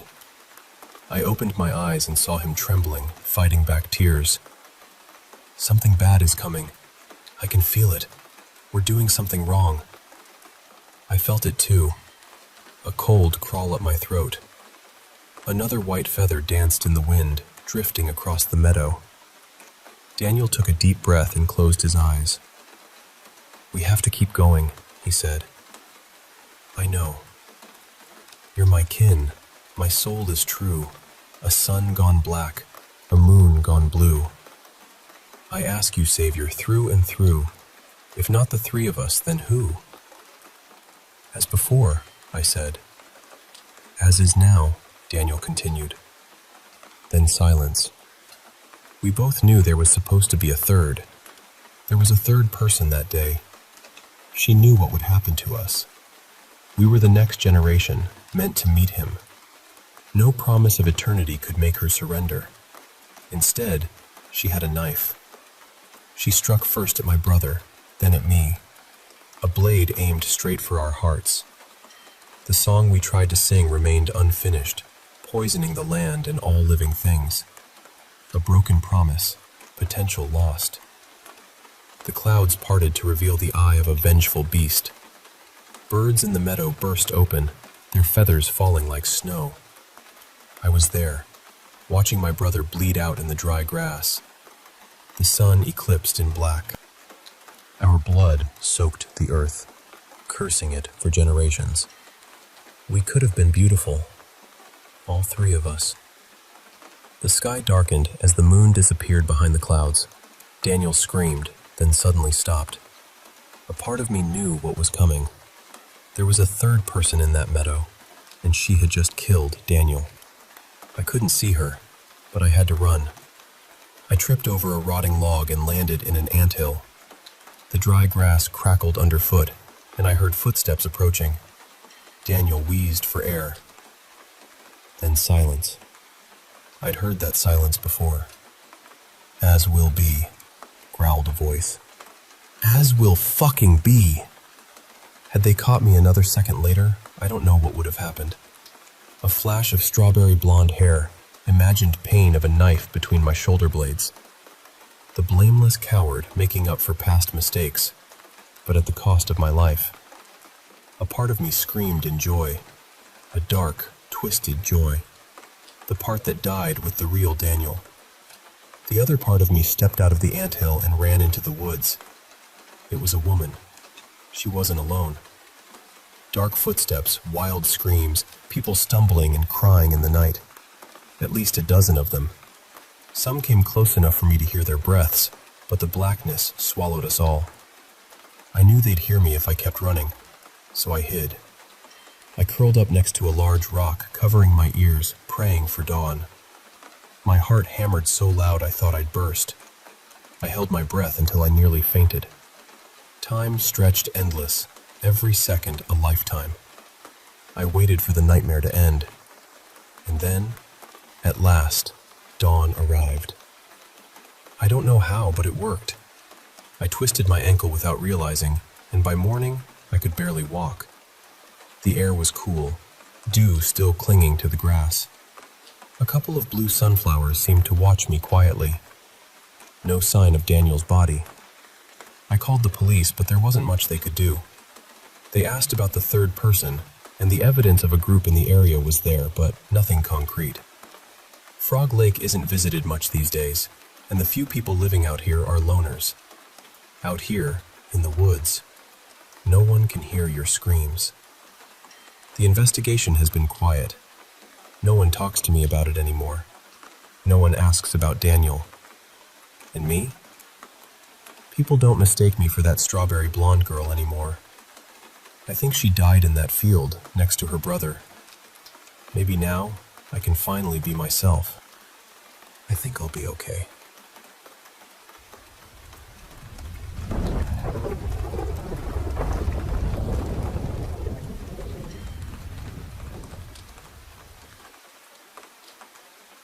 Hey, I really need to share something with you. It's been weighing on me for a while now, and I don't quite know where else to turn. So, here it goes. I've been with my girlfriend Daisy for about 3.5 years now. We met online, through one of those dating sites. You know, the kind where people list the quirkiest things about themselves. Well, Daisy had this incredible rubber duck collection. Seriously, she wasn't shy about showing it off. I found it fascinating. So I showed her mine, and somehow, we started dating before we'd even met in person. Crazy, right? But when we finally met, it was like we'd known each other forever. It feels like a lifetime ago now. As time went on, things got serious between us. We made this playful little pact early on, a kind of roadmap for our relationship. On our very first date, Daisy joked, "We'll date casually for the first year." I chimed in, "Then we'll be that cute couple in year 2, just to annoy everyone around us." She laughed and said, "Year 3, we move in together." I added, "And in year 4, we get married." She nodded. "Kids come in year 5. It was just a silly inside joke back then, but over time, it became our blueprint for life. We planned out our years together like it was a comfortable script. We moved in last year, and I'd been planning to propose on our 4-year anniversary. But here's where it gets tangled. I don't think Daisy will say yes, and if she says no, I honestly believe she might die. I know it sounds insane, but we have to stay together. Let me backtrack a bit to explain why. I'm half American, half Vietnamese. Grew up in a small town called Tomskog in Minnesota, somewhere between Fergus Falls and St. Gall. My parents' story is kind of a love story in itself. My mom, Anita, was backpacking through Vietnam in her early 20s when she met my dad, Vin, who was her guide. When her trip was over, she brought him home with her. Years later, my mom was a nurse at our local high school, and my dad was a firefighter. I was their only kid. Every summer, I'd spend time with my grandmother, Nana, in Binh Chau, Vietnam. She lived by this serene lake, spent her days fishing, listening to the radio, and cooking for nearby restaurants by night. She was famous for her branded crate dish, a snake she'd catch with her bare hands. Watching her face down those snakes without flinching was something else. I always felt safe with her. She was a force of nature. Nana taught me a lot, but one lesson stuck with me the most. A fair face may hide a foul heart. That was her mantra. Whenever something seemed too good to be true, she'd tap her nose and say it in Vietnamese. It was her way of warning me to be cautious. Whether it was someone selling something suspiciously cheap, or a stranger smiling from across the street, Nana's nose tap told me to be wary. No one would harm her grandchild, not on her watch. When I was 12, I spent my last summer with Nana by that lake. We'd take the boat out, pretending to fish, though mostly she'd just toss in her rods and drift off reading a magazine. I'd bring my Game Boy, silent with headphones on, to pass the time. One afternoon, as rain started pouring, Nana dozed off. I reached to protect my Game Boy, but lost my balance and fell overboard, clutching it desperately. I don't remember much after hitting the water. Everything felt upside down. The rain was relentless, and I recall Nana plunging into the lake to pull me up. Her worried face loomed as I broke the surface, gasping. But then, when I looked around, Nana was gone. The oars and my Game Boy were missing too. Only her soaked magazine remained. I screamed for her, but the lake swallowed my cries. I was too far from shore, exhausted and scared. I curled into a fetal position, crying myself to sleep, haunted by visions of her reaching out from the lake's depths. Somehow, fishermen found me and brought me ashore, but those first days in the hospital are a blur. The panic attack on the plane back home was the first clear memory I had after that. Since then, I've never quite trusted calm waters. Because, as Nana said, a fair face can hide a foul heart. For years, I stayed put in Tomskog, avoiding new experiences and even summer camps. Panic attacks crept in during quiet moments, always accompanied by that nagging voice reminding me, "Beware the fair face, beware the foul heart." Fast forward to being 17, and my focus shifted to girls. I dated Mary Ann, a year older and planning for university. It was summer love, bright, fleeting, bittersweet. But when we broke up, she left, and I blocked her everywhere to numb the pain. I tried dating others, but nothing felt right. Some women just wanted something from me. Others I couldn't love.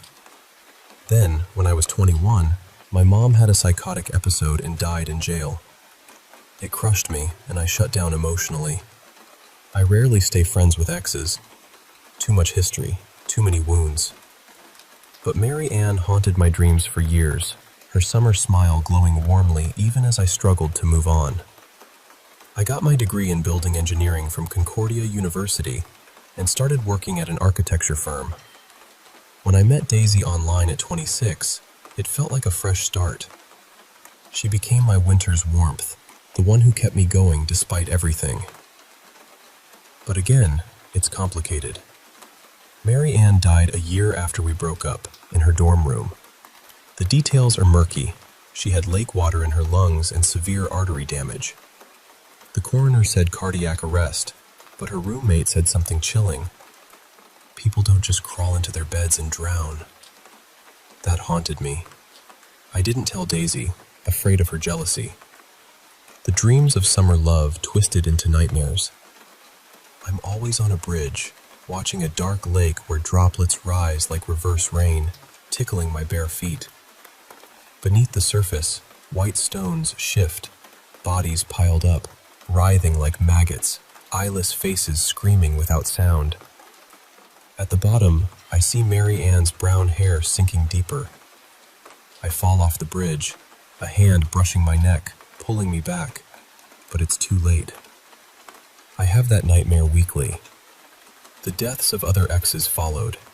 Angela in a car crash with seaweed on the seat, Jessie dying mid-flight with snake venom in her blood, and Marla stepping in front of a train, sending a cryptic text.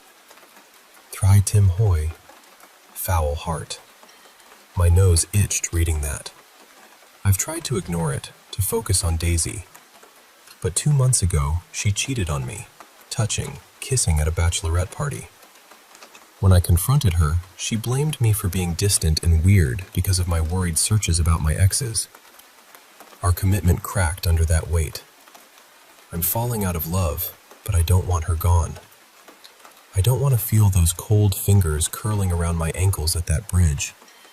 We have to stay together. I have to prove her heart isn't foul. I think Nana is trying to protect me still, pulling me away from the lake I was meant to drown in. But I don't know if she's causing this or stopping it. Last Wednesday, I woke up to find something in the bathroom sink. An old Game Boy, smelling of mud and seaweed. I don't know what to do anymore. But I had to tell someone. Thank you for listening.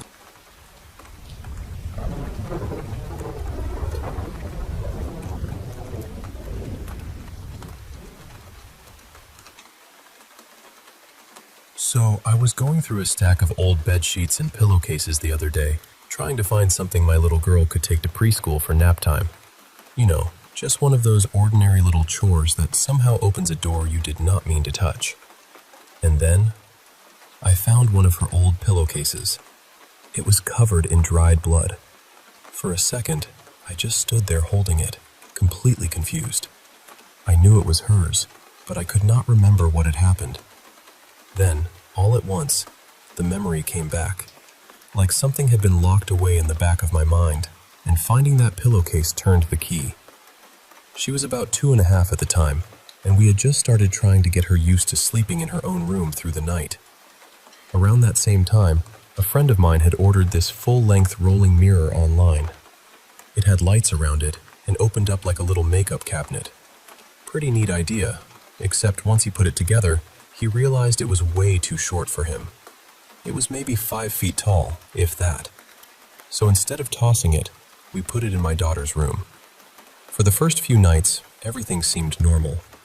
Then, 3 nights in a row, she woke up screaming like she was hurt. Not just crying, but that panicked, sharp kind of scream that makes your stomach drop. Every time I ran in, she had blood coming from both nostrils. She kept saying, "The monster is talking to me." At first, I tried to be reasonable about it. I thought maybe she was picking her nose in her sleep, or the air in her room was too dry. Maybe she scared herself awake. Maybe she had figured out that if she cried hard enough, she could get back into our bed. So I cleaned her up, changed her pillowcase, calmed her down, and tucked her back in. And strangely, after that, she would sleep the rest of the night like nothing happened. Wake up the next morning, go to daycare, play, laugh, totally normal. Then one night, I stayed up late playing games. The house was quiet. Everyone was asleep. At exactly 3 in the morning, I heard her scream. I ran down the hall and found her sitting up in bed, sobbing and pointing at the mirror. Before I could even ask what was wrong, her nose started bleeding again. This time it was awful. It was the worst one she had had. I cleaned her up, got her settled, and tried to convince myself there was a normal explanation. But honestly, I was starting to feel that cold little twist in my gut. I called my mom and asked what she thought. I told her I did not believe it was the mirror. I told her I still thought my daughter was just trying to get back into our room. My mom is the kind of person who knows a little bit about strange things. Not in a dramatic way, just in that old-school, quiet way where she says something and you suddenly feel less comfortable in your own house. She told me that 3 a.m. is sometimes called the witching hour. She said little kids can be more sensitive to things adults brush off. Then she told me something that stuck with me. She said, "Never let a mirror face a bed." I wanted to roll my eyes. I really did. But by then, this had been happening for several nights, and I was tired, worried, and just unsettled enough to listen. So that night, I let my daughter sleep in bed with me and my partner. I did not take the mirror out of her room. I just turned it around so it was facing the closet door instead of the bed. I pushed it close to the door, almost flat against it. Later that night, I woke up because I had to use the bathroom. After I finished, I heard something coming from my daughter's room. A soft banging sound. Then, a little scratching. Not loud, Not wild, just this steady, gentle rhythm. I knew every horror movie rule says you do not go check the noise, but apparently I had learned nothing from cinema because I walked right into her room and turned on the light, and I froze. The mirror was moving, not sliding across the floor, not tipping over, just shifting in these tiny, deliberate little motions, like something was pushing it from the closet side, or like the mirror itself was trying to pull away from the door. Tap, scratch, tap, scratch. I ran back to my bedroom, locked the door, turned on the lights, and woke my partner up. I told her what I had seen and heard. She heard it too. She absolutely refused to go look, which I cannot blame her for. She was also furious with me for waking her up and pulling her into it. She basically said that if something was in the house, she would have preferred to sleep through it and find out never. The noise went on for maybe 5 minutes. Then, it stopped. We checked the time. It was just after 3 a.m. My daughter slept through the entire night beside us. No crying, no nosebleed, nothing. The next morning, I had to go into her room to get clothes for daycare. I really did not want to, but life does not pause just because your house has decided to become weird. When I opened the door, the mirror was no longer flat against the closet. It was angled, just slightly, and when I looked into the reflection, I realized it was pointed exactly toward my daughter's pillow, exactly where her head would have been if she had slept in her own bed that night.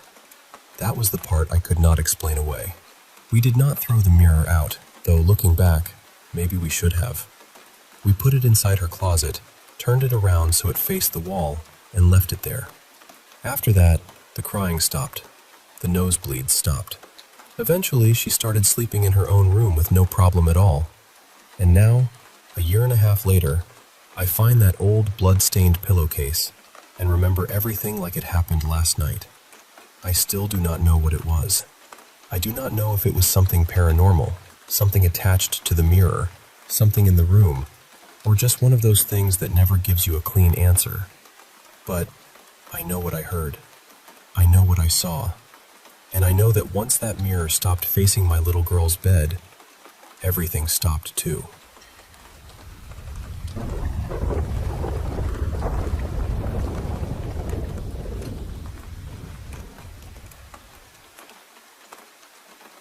I've held on to this for a little over a year and a half now. My wife knows something happened at that warehouse. She doesn't know the details, but she knows enough to stop asking. She sees it when I wake up at 3:12 in the morning, just staring into the dark like I'm waiting for something to move. At first, she used to touch my shoulder and ask if I was okay. Now she just lies still beside me. And honestly, I think part of her has decided that whatever happened is something she doesn't really want pulled into the light. I let her believe that's for the best. Maybe it is. The job was overnight security at a freight storage facility about 20 minutes outside town. Big place. Somewhere around 300,000 square feet, maybe more. The kind of building that felt less like a warehouse and more like a hollowed-out city. Long rows of shelving, concrete floors, loading docks, old inventory stacked in quiet corners nobody visited anymore. At night, it changed. During the day, it was forklifts and voices and backup alarms. But after midnight, it became something else entirely. The dark in there wasn't empty. That's the only way I know how to say it. It felt packed in, heavy, like it had been waiting all day for everyone to leave so it could stretch itself out again. My shift ran from 10 at night to 6 in the morning, 5 nights a week. Nothing complicated. I walked the perimeter every hour and a half, checked doors, made sure locks were secure, wrote down anything strange, and tried not to fall asleep in the little security office by the loading bay. For the first couple of weeks, it was exactly what you'd expect. Boring. I drank terrible vending machine coffee, listened to old radio shows through one earbud, and filled out reports that basically said, nothing happened, over and over again. Then the third Monday night came, Technically Tuesday morning, I guess. I was doing my 2 a.m. round and had just passed one of the side exits when I heard footsteps. They were coming from row 19. That was one of the old storage rows toward the far end of the building. Nobody used it much. The lights back there had been flickering since before I started, and half of them didn't work at all. The shelves held discontinued stock, damaged pallets, boxes nobody seemed responsible for anymore. I stopped and listened. The footsteps stopped too. I called out, said I was security, told whoever was there that the building was monitored and they needed to show themselves. Nothing. So I aimed my flashlight down the row. The beam only made it so far. It caught the edges of cardboard boxes, steel beams, plastic wrap hanging from pallets. Past that, everything just disappeared. I stood there for a while, listening. No movement, no voice, no footsteps. I told myself it was probably a raccoon, or the building settling, or my own nerves making music out of silence. I logged it as possible animal activity and finished the round. A week later, same night, same time, same row. Footsteps again. But this time, I noticed something that made my skin go cold. They matched me. When I walked, they walked. When I stopped, they stopped.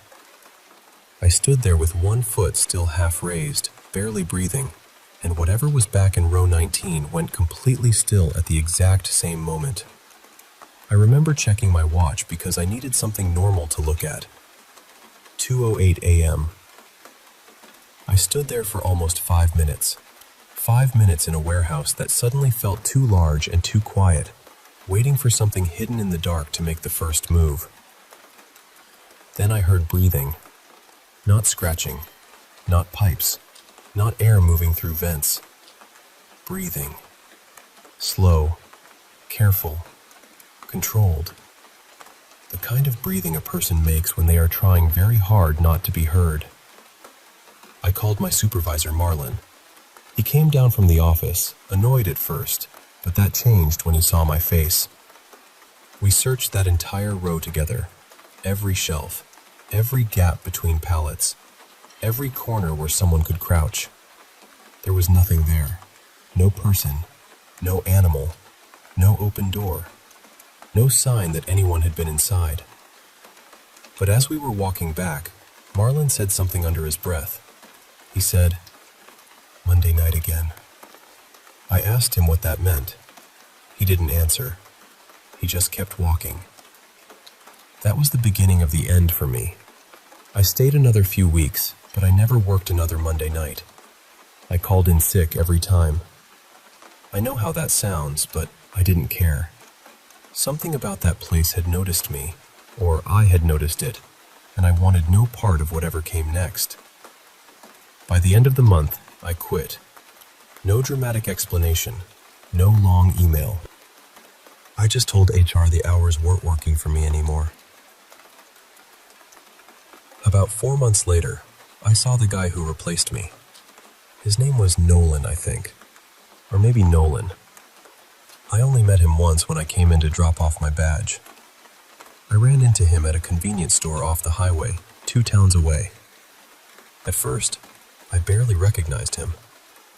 He looked ruined. Not tired in the normal way. Not rough, weak tired. It was deeper than that. The kind of exhaustion that settles behind the eyes. The kind that comes from sleeping, but never resting. He recognized me right away. Before I could even say hello, he stepped close, grabbed my sleeve, and asked me one question. "Did it stop for you after you left?" I just stared at him. Then he said, quieter this time, "On Monday nights. Did it stop following you home?" I still think about that. I think about it more than I want to admit. I never went back to that warehouse. I don't drive that road anymore. I moved my family across the state last year and told my wife it was because of a better work opportunity. That wasn't the real reason. The real reason was distance. I needed miles between me and that building. But the thing is, I still wake up at 3:12 sometimes. Always on Tuesday morning. Always with my heart pounding. Always with the feeling that somewhere nearby, just outside the edge of the room, something has stopped moving because I stopped moving. I don't know what was in row 19. I don't know why it came on that night, at that hour. I don't know what happened to Nolan. I've thought about finding him. I've thought about asking if he's okay. But what would I even say? Hey, did the footsteps ever leave you alone? That sounds insane until it happens to you. So I'm saying this here because I need to know if anyone else has experienced something like it. A job, a building, a room, a road. Something that only happened at a certain time, on a certain day, like it was keeping an appointment. Because I've started collecting stories like mine, and there are more than you'd think. Some things don't explain themselves. They just come back on schedule.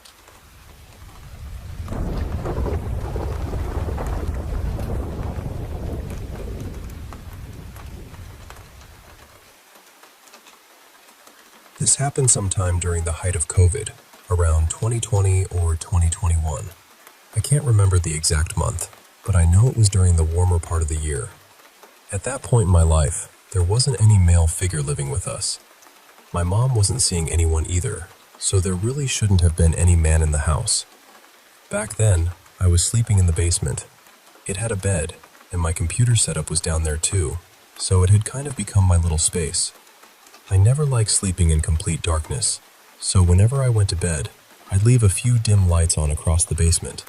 Not bright enough to keep me awake, just enough so the whole room wasn't swallowed up by the dark. One night, I woke up somewhere around 2:30 or maybe 3 in the morning. At first, I was still half asleep. You know that strange foggy feeling where you're awake, but your brain hasn't fully caught up yet? I looked toward my desk, and sitting there, in my chair, was a man I had never seen before. He was dressed in a black suit, almost like a tuxedo. It looked neat, fitted, like it had been made for him. He had on a tie, a top hat, and these dark sunglasses that covered his eyes completely. I couldn't really make out much of his face because of them. The weird thing is, I didn't panic right away. I just stared for a second and thought, I must be seeing things. I figured maybe I was exhausted, or maybe I had woken up from a dream and my mind was still filling in shapes in the dark. So I shut my eyes and tried to go back to sleep. But almost immediately, something in me said, no, that was too clear. So I opened my eyes again. I checked the time, then pushed myself up on my elbow and looked back toward the desk, fully expecting the chair to be empty. But he was still there, just sitting there, looking at me. That was when I noticed my computer monitors were on, glowing faintly in the room. I couldn't tell what was on the screens, but the light from them made the whole thing feel even stranger. From what I could see, the man looked white, probably somewhere in his 30s, clean-shaven, maybe close to 6 feet tall. He didn't move. He didn't say anything. He just sat in my chair, facing me. And I know this sounds strange, but even then, I still didn't fully react the way I think most people would. I was scared, but it was like my brain couldn't quite accept what I was seeing. So instead of yelling or running upstairs, I just laid back down and tried to sleep. Somehow, I actually did. When I woke up in the morning, everything seemed normal. There was no sign that anyone had been down there. Nothing was missing. Nothing was moved in any obvious way. But once I was awake and thinking clearly, the fear finally hit me. I kept replaying it in my head, and the more I thought about it, the worse it felt. I avoided the basement for the next few days, because I couldn't shake the image of him sitting at my desk. A few days later, I finally went back down there and checked the sliding glass door in the basement. I wanted to see if it had been locked, and if the security bar was still in place. The bar wasn't there, and the door was unlocked.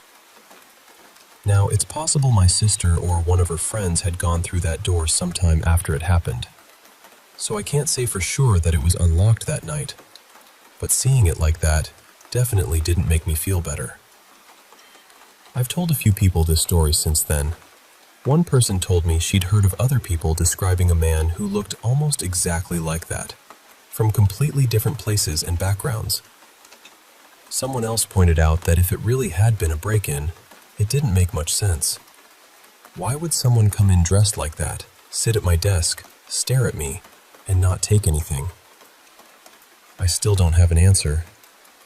I've never seen him again, and nobody else in my house ever reported seeing him.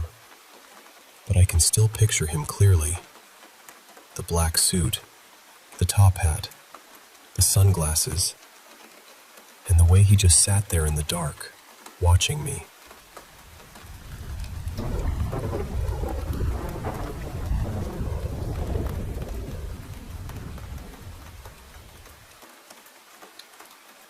I moved into that apartment at the beginning of last summer, and honestly, at first, I thought I had found something really special. It was this bright little studio in an old brick building in northern Utah, built sometime in the early 1900s. The place had so much charm. The windows let in this soft, golden light, and there was a mulberry tree growing right outside. I remember picking berries almost every day and thinking, okay, maybe life is finally giving me a peaceful little corner. For a while, it really did feel that way. But then I started noticing the closet. Every time I opened the closet door, this strange feeling would come over me. Not just uneasiness, but the kind of feeling that makes your body go still before your mind even understands why. I tried to brush it off. The building was old, and I've always been sensitive to energy, so I told myself I was probably just picking up on the age of the place. Then I found this old ironing board built into the wall. When I opened it, it felt like something rushed out at me. I know that sounds dramatic, but that's exactly how it felt. The smell coming from it was awful too, heavy and stale, almost rotten. I sprayed it with perfume, shut it, and tried not to think about it again. But things didn't stop. One day, while I was taking a shower, a face appeared in the steam. I froze. After that, I started showering with my eyes closed because I couldn't stand the thought of seeing it again. Then came the footsteps. I would leave my apartment and I'd hear heavy steps right behind me, even when no one was there. Sometimes, inside the apartment, something would touch my feet. Not once or twice, but often. I had a friend named Mira come over, and she was sensitive to this kind of thing too. Before I even told her everything, she said, "Something keeps touching my feet." That chilled me because it had been happening to me too. The strange part was that it didn't seem to bother men in the same way. It felt selective, almost personal. Eventually, I asked another friend, a medium named Celia, to come over. She walked through the place and told me she believed there was some kind of open doorway there, something people had messed with before me. She said it felt like a passageway, like spirits were moving in and out whenever they wanted. She told me very clearly, "I don't think you should stay here." But I had just moved in. I had just signed the lease. Leaving wasn't simple. I called the landlord and begged to be released from it. She finally agreed, but she kept my deposit. It was expensive, but honestly, by then, I was desperate. Around that same time, I found out my downstairs neighbor, Jonah, was going through almost the exact same thing. Dishes rattling in the sink, noises at night, strange figures. He had even taken pictures of things he couldn't explain. I don't think I would have believed any of this if I hadn't lived through it myself. I tried everything. I burned sage and Palo Santo. I put salt across the floors. I hung crosses. I prayed. I had a priest come and bless the apartment with holy water. I slept with holy water on my pillow and sprinkled it around myself at night. I made a selenite grid in the four corners of the studio. I washed the walls with Florida water. Some of it helped, but only for a night. Then everything would start again. Someone at a metaphysical shop told me, "Just stop being afraid. Tell them you don't care." So I tried it. I stood there and said, "I don't care." Almost immediately, I felt something scratch my leg. It didn't leave a mark, but it felt angry. Not playful, not curious. Angry. The nights became unbearable after that. Almost every night around 3 a.m., the dishes in my sink would start rattling.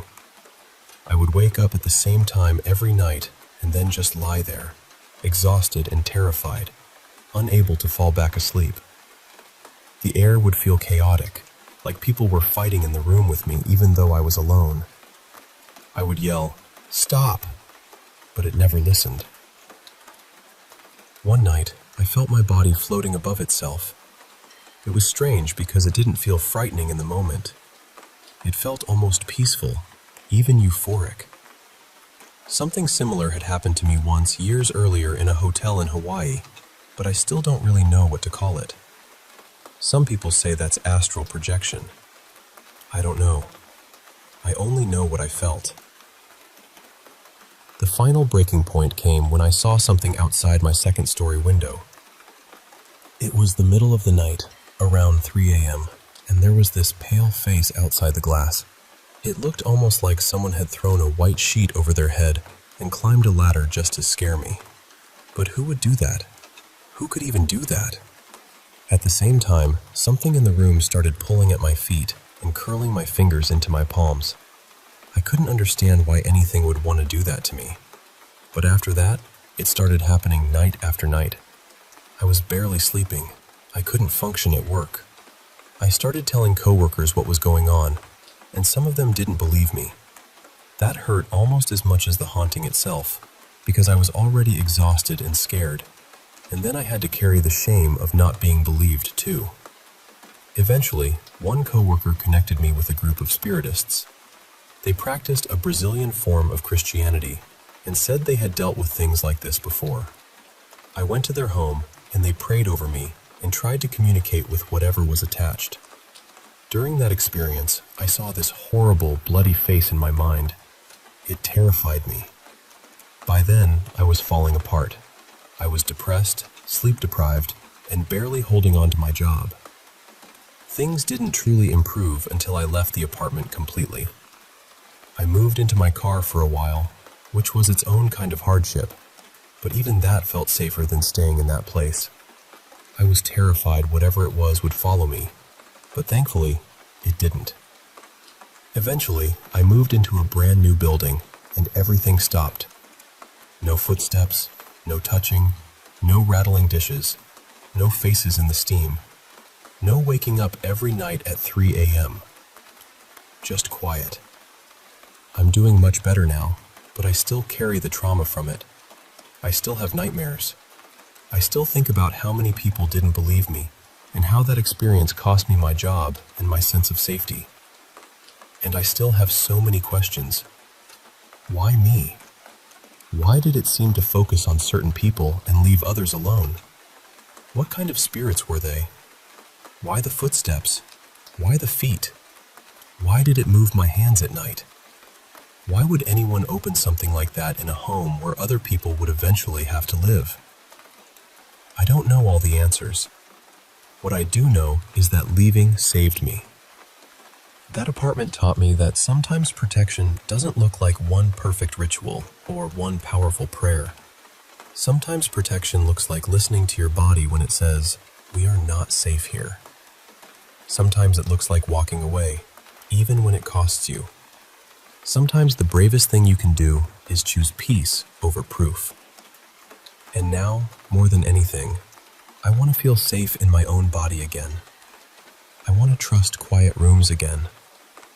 I want to know that whatever happened there stayed there. And I want to believe that my life belongs fully to me now.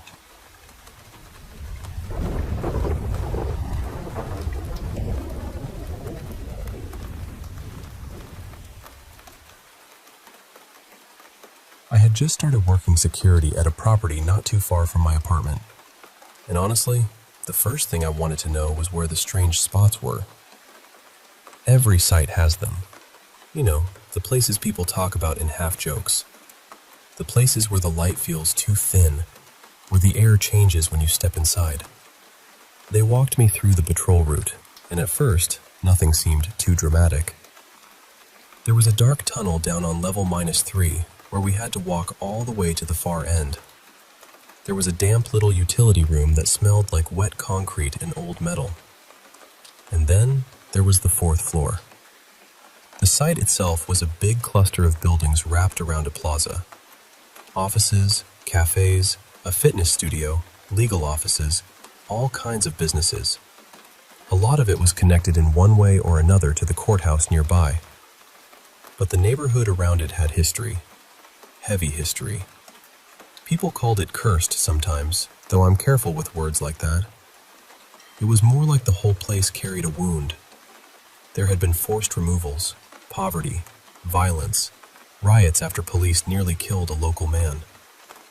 Most of the area was half empty, and every quiet street felt like it remembered more than it wanted to say.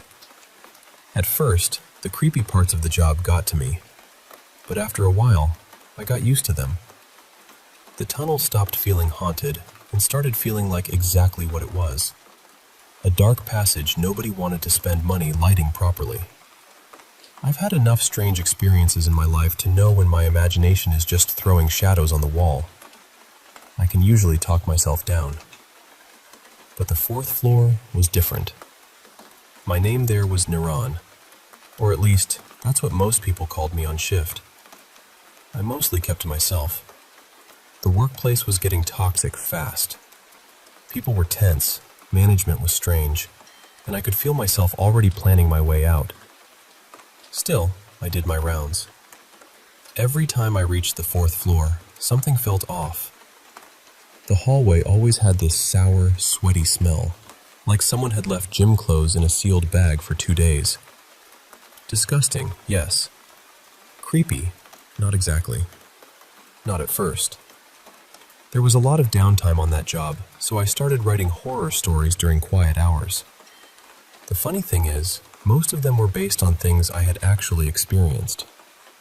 But around that time, my writing dried up. I felt blocked, exhausted, irritated. I didn't realize I was already inside the next story. One night, I was walking the 4th floor hallway when I heard footsteps behind me. Not loud, not dramatic, just enough to sound like someone was walking at my pace, a few steps back. I stopped. The footsteps stopped too. I told myself it was the acoustics. Long hallway, hard floor, empty building. Sound does strange things in places like that. So later that week, during the day, I tried to recreate it.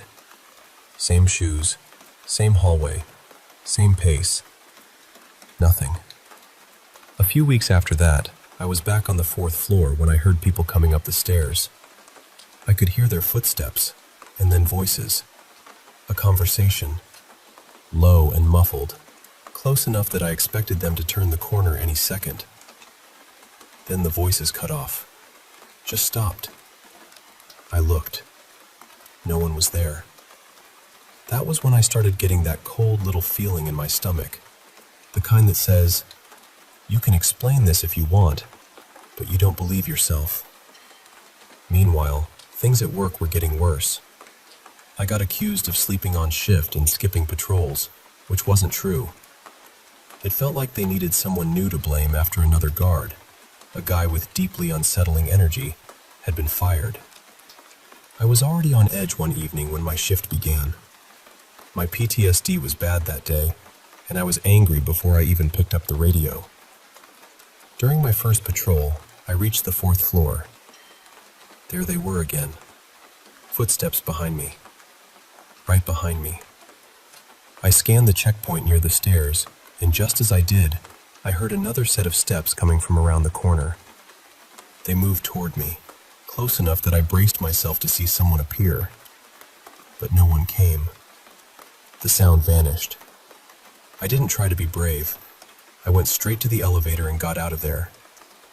A little later, while taking the stairs, I stepped wrong and twisted my ankle badly enough that I couldn't keep doing patrols that night. So I ended up sitting at the lobby desk around 2 in the morning, trying to write, even though the words still wouldn't come. The desk faced a wall of security monitors. In front of me, the lobby was all glass, so I could see straight out into the plaza. And that's when I noticed the people. Too many people. Way too many for that hour. At the edge of my vision, the plaza looked busy, like a promenade. Figures moving past the glass, groups crossing from one side to another, people gathering near the entrances. But every time I lifted my head and looked directly outside, they were gone. Empty plaza. Still pavement. Maybe one stray cat moving through like it owned the night. Then I'd look back down at the computer, and the movement would return. A cluster of people. A few shapes walking together. Sometimes what looked like an entire group would collapse into one ordinary person the moment I focused on it. It kept happening. And I remember sitting there with this awful calm feeling, like the wadi was showing itself to me one last time before I left. Not attacking me, not chasing me, just being seen. The 4th floor felt different from the rest. Something meaner lived in that atmosphere. Or maybe something had settled there because of the company using that space. I don't know. Some places attract the wrong kind of weight. But the plaza felt older, sadder, like the past was replaying itself after midnight, when the suits and court robes were gone. The people who had been pushed out, the workers packed into brutal conditions, the community that had once been alive there, all of it lingering. All of it walking where nobody wanted to look. I had already handed in my resignation by then, thank God. And I knew one thing clearly. I wasn't going back to the 4th floor to investigate. Some doors don't need to be opened. Some hallways tell you enough by following behind you.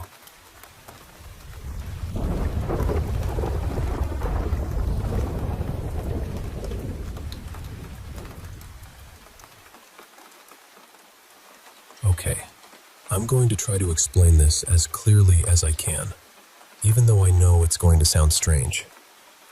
I don't know whether this is some kind of glitch in reality, something supernatural, or just my mind connecting dots too intensely. But lately, it has been happening often enough that I can't just laugh it off anymore. The earliest thing I remember goes back to elementary school.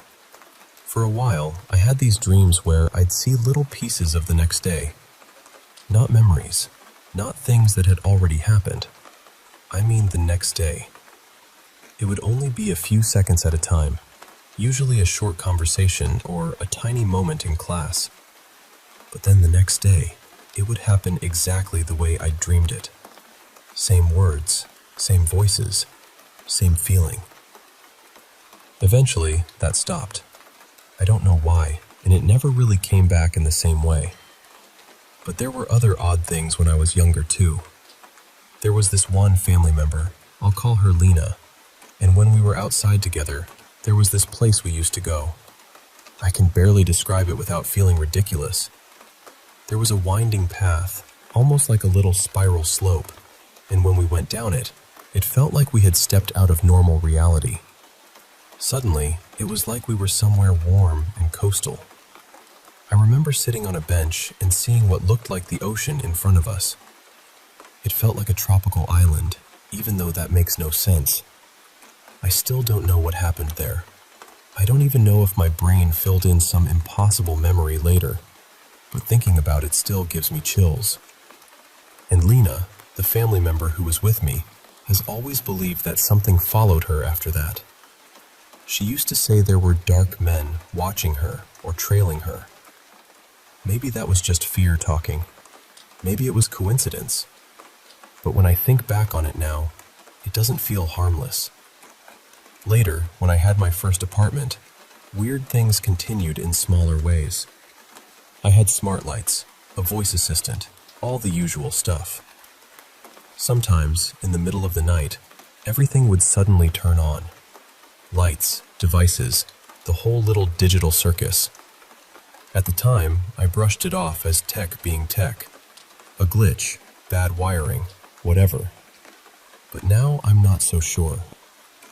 Then there were the stories my mother told me. For a while, when I was staying with her, she told me about things she claimed to see at night. Ghosts, angels, figures standing in the room. I never really believed her. I thought maybe she was dreaming, or maybe stress was getting to her. But one story stuck with me. She said something had left a scratch on my younger half-sister's cheek. I didn't see it myself, so I can't say what really happened. But it's one of those things that sits in the back of your mind and waits. And then there are the things that seem to appear right after I think or talk about them. A few weeks ago, I was trying to get a job at a warehouse, and I was talking to an AI chatbot about how I might use protein drinks or snacks during breaks to keep my energy up. Then, the next time I went to my local supermarket, there was suddenly this huge black shelf right near the entrance, completely filled with protein products. And I swear, I had never seen it there before. I know people miss things. I know stores rearrange shelves.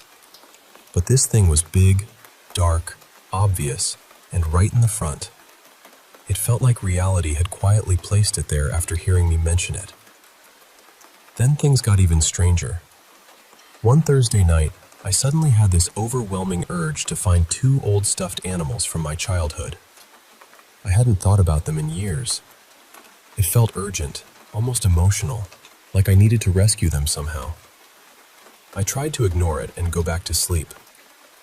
The next day, I went for a short walk, and there, on the side of the road, were 2 stuffed animals. 2. Not 1. 2.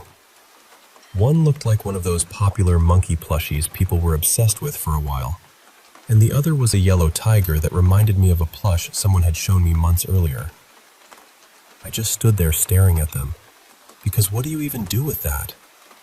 It felt too specific to be random. After that, I felt pulled to keep walking, and somehow, all the anxiety and tension I'd been carrying for weeks just lifted. Nothing dramatic happened. No revelation. No lightning bolt. I just walked through the city, and suddenly I felt normal again. Saturday was quiet, but Sunday really got under my skin. I started a brand new game in The Sims 4. Fresh character, fresh save, nothing unusual.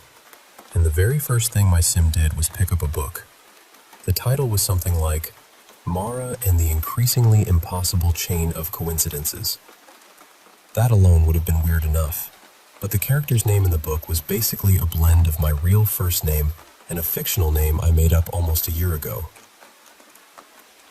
I just sat there staring at the screen, because at some point, "That's weird" stops being enough of an explanation.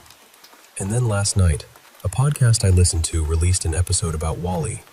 Almost at the exact same time the notification came through, I was watching an episode of The Simpsons that had a Wall-E parody in it. Again, maybe it's all coincidence. I know that. I really do. But sometimes, even the weather seems to shift around my plans. Not always. Not in some perfect, magical way. Just enough that I notice. Enough that I start wondering whether my thoughts are somehow lining up with the world around me, or influencing it, or being reflected back at me. And I know how wild that sounds. I know stress can make the mind search for patterns. I know anxiety can make coincidences feel meaningful. I know there are probably ordinary explanations for some of this. But the stuffed animals were real. I touched them. The shelf in the supermarket is real. It's still there. The game, the podcast, the show, the timing. All of that happened. So I don't think I'm hallucinating. I just don't know what I'm experiencing. Maybe it's nothing more than a strange run of coincidences. Maybe my brain is overwhelmed and assigning meaning where there isn't any. Or maybe there's something about reality that I don't understand. And lately it's been tapping on the glass. I don't know. But I'm starting to feel like the world is responding to me in ways it shouldn't. And honestly, after the past few days, I don't know how I'm supposed to ignore that.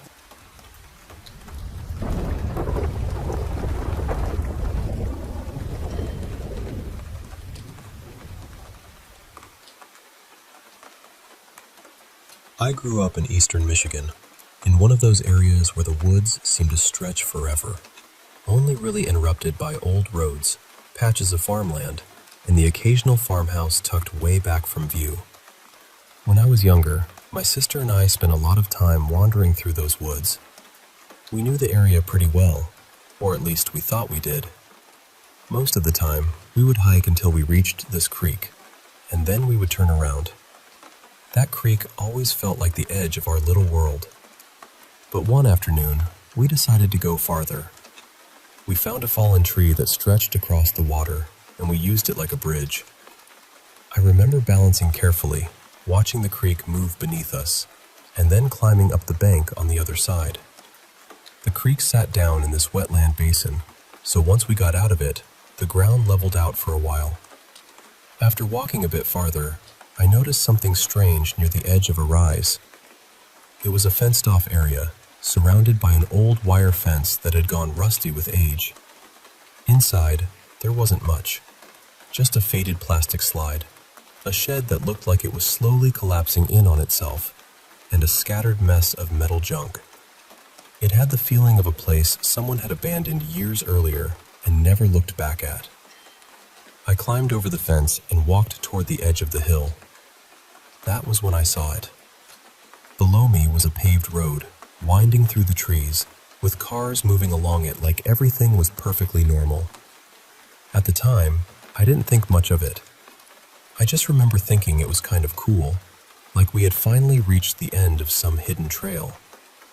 I stood there for a little while, watching the road, then climbed back over the fence and headed home with my sister. Later, I told my dad about where we had gone. He got serious right away and said that once we crossed the creek, we had been trespassing. He told us not to hike that way again, so we didn't. For years, I didn't really question it. Then, when I was older, curiosity got the better of me. I pulled up a map and tried to figure out exactly where we must have ended up that day. And that's when the whole thing stopped making sense. There shouldn't have been a paved road anywhere near where we were. The land beyond the creek was surrounded by farmland and dirt roads. No winding paved road, no stretch of traffic, nothing that matched what I remembered seeing from that hill.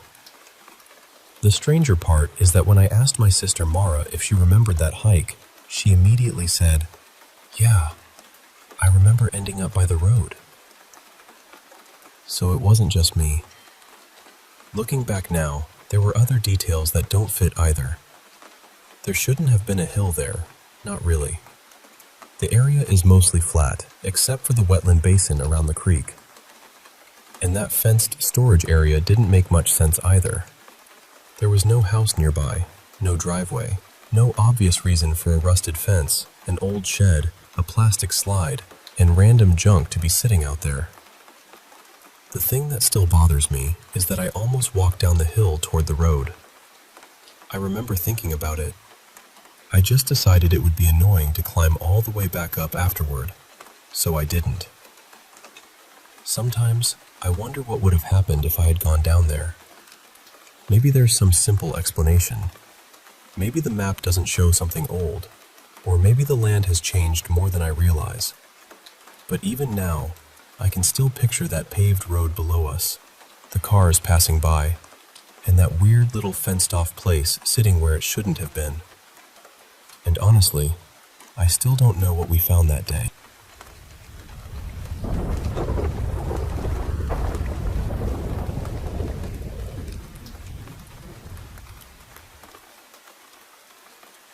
A little bit of backstory. Back in February, someone in my family passed away. It happened so suddenly that I still don't think any of us have fully caught up with it. One moment, he seemed fine, healthy, just part of the normal rhythm of life. Then, almost without warning, he was gone.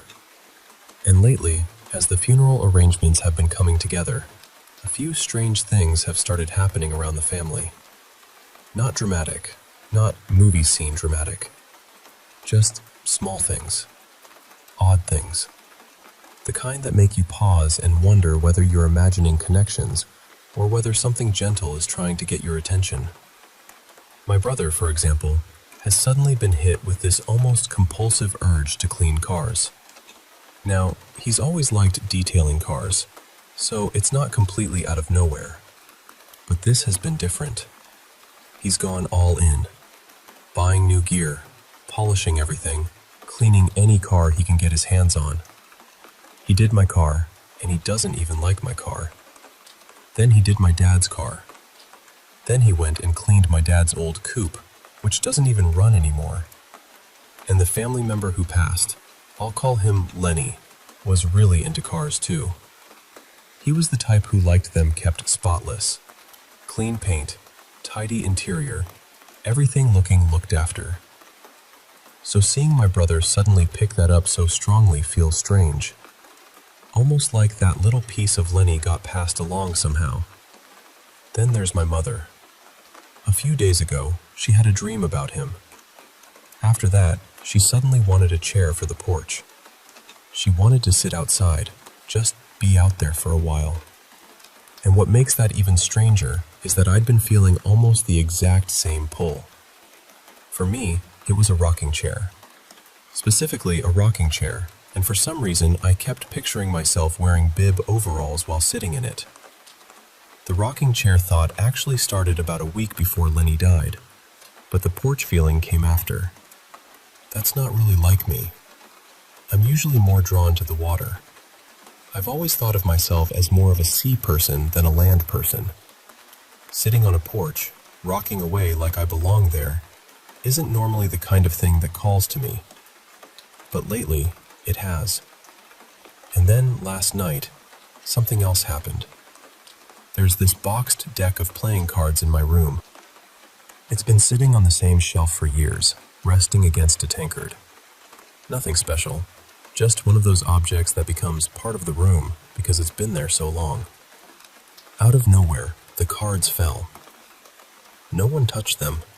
Nothing bumped the shelf. They just dropped. The first thought that came into my head was, "Did you do that?" Then I thought, do something else. But nothing else happened. The strange part is where the cards landed. They fell right beside a pair of headphones. I don't know what connection, if any, the playing cards have. But Lenny was a DJ, so the headphones immediately stood out to me. And these weren't just any headphones either. They were my good ones, the kind that wouldn't look too out of place in a radio studio.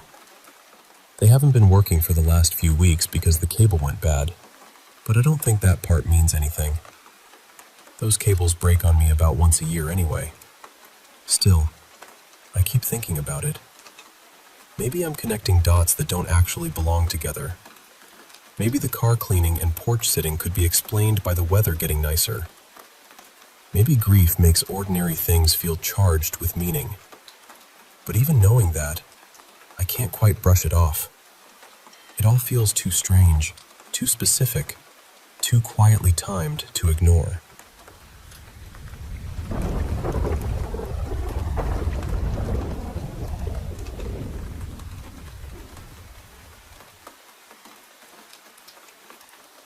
I was staying with a friend in a little cabin outside Brockport, New York.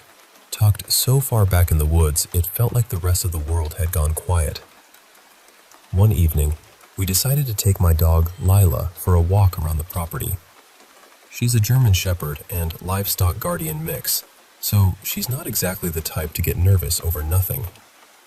If Lila starts acting strange, I pay attention. We followed a creek that ran through the property and eventually led out toward the road. There was also this narrow little stream branching off from it, running alongside the street. By the time we got there, the light was starting to fade, but we kept walking for a bit. There were guardrails on both sides of the road where the creek passed underneath. We crossed over to look at the other side, but Lila really did not want to leave that spot. She kept hesitating, looking around, almost like she knew something was off. Eventually, we crossed back over and walked along the stream for a few more minutes. It was getting darker, so we decided to head back to the cabin. And that's when we saw it. Leaning right up against the guardrail, on the side of the road we had already been on, was this muddy little pink kid's bike. It looked like one of those old Barbie bikes, completely rusted, peeling, and caked in dirt, like it had been sitting in the creek for at least a year. The problem is, it absolutely had not been there 10 minutes earlier. We would have seen it. We were standing right there. Lila would have noticed it too. And if someone had dragged it out of the creek while we were gone, we definitely would have heard them. There was no sound, no person, no splash, nothing. We had looked along the creek. We had walked by that guardrail. That bike was not there. I keep trying to come up with a normal explanation, but I can't. The way Lila was acting, the timing, the fact that the bike looked like it had just been pulled out of the water, even though nobody was around, all of it still makes my stomach tighten a little when I think about it. So honestly, I don't know what happened. I just know that one minute that road was empty, and the next, there was a ruined child's bike leaning against the guardrail, like someone had quietly placed it there for us to find.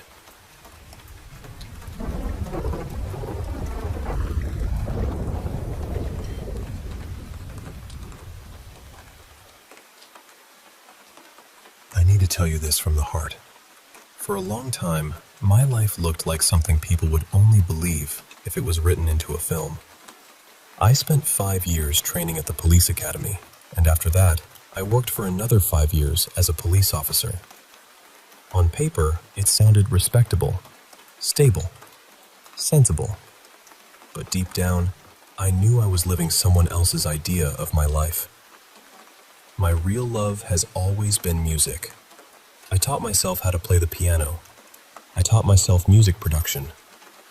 Honestly, once I care about something enough, I can sit with it, study it, struggle with it, and eventually find my way through. That has always been one of my gifts. But my mother had a different plan for me.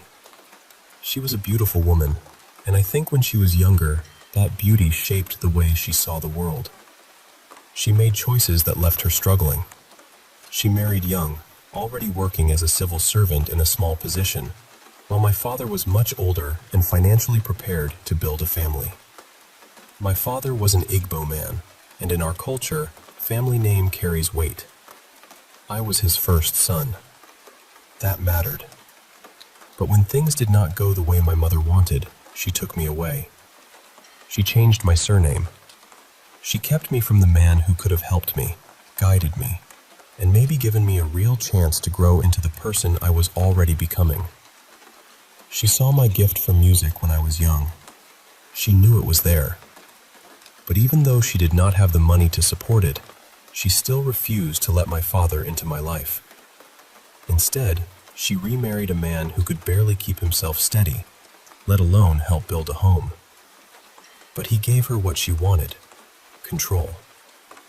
In that house, I suffered. I was neglected. I walked long distances to the cheapest schools we could find.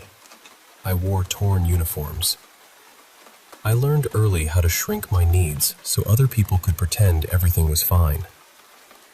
That marriage eventually ended too, but by then she had 4 more children to take care of. After secondary school, I started working in a photo and video studio. I had a plan.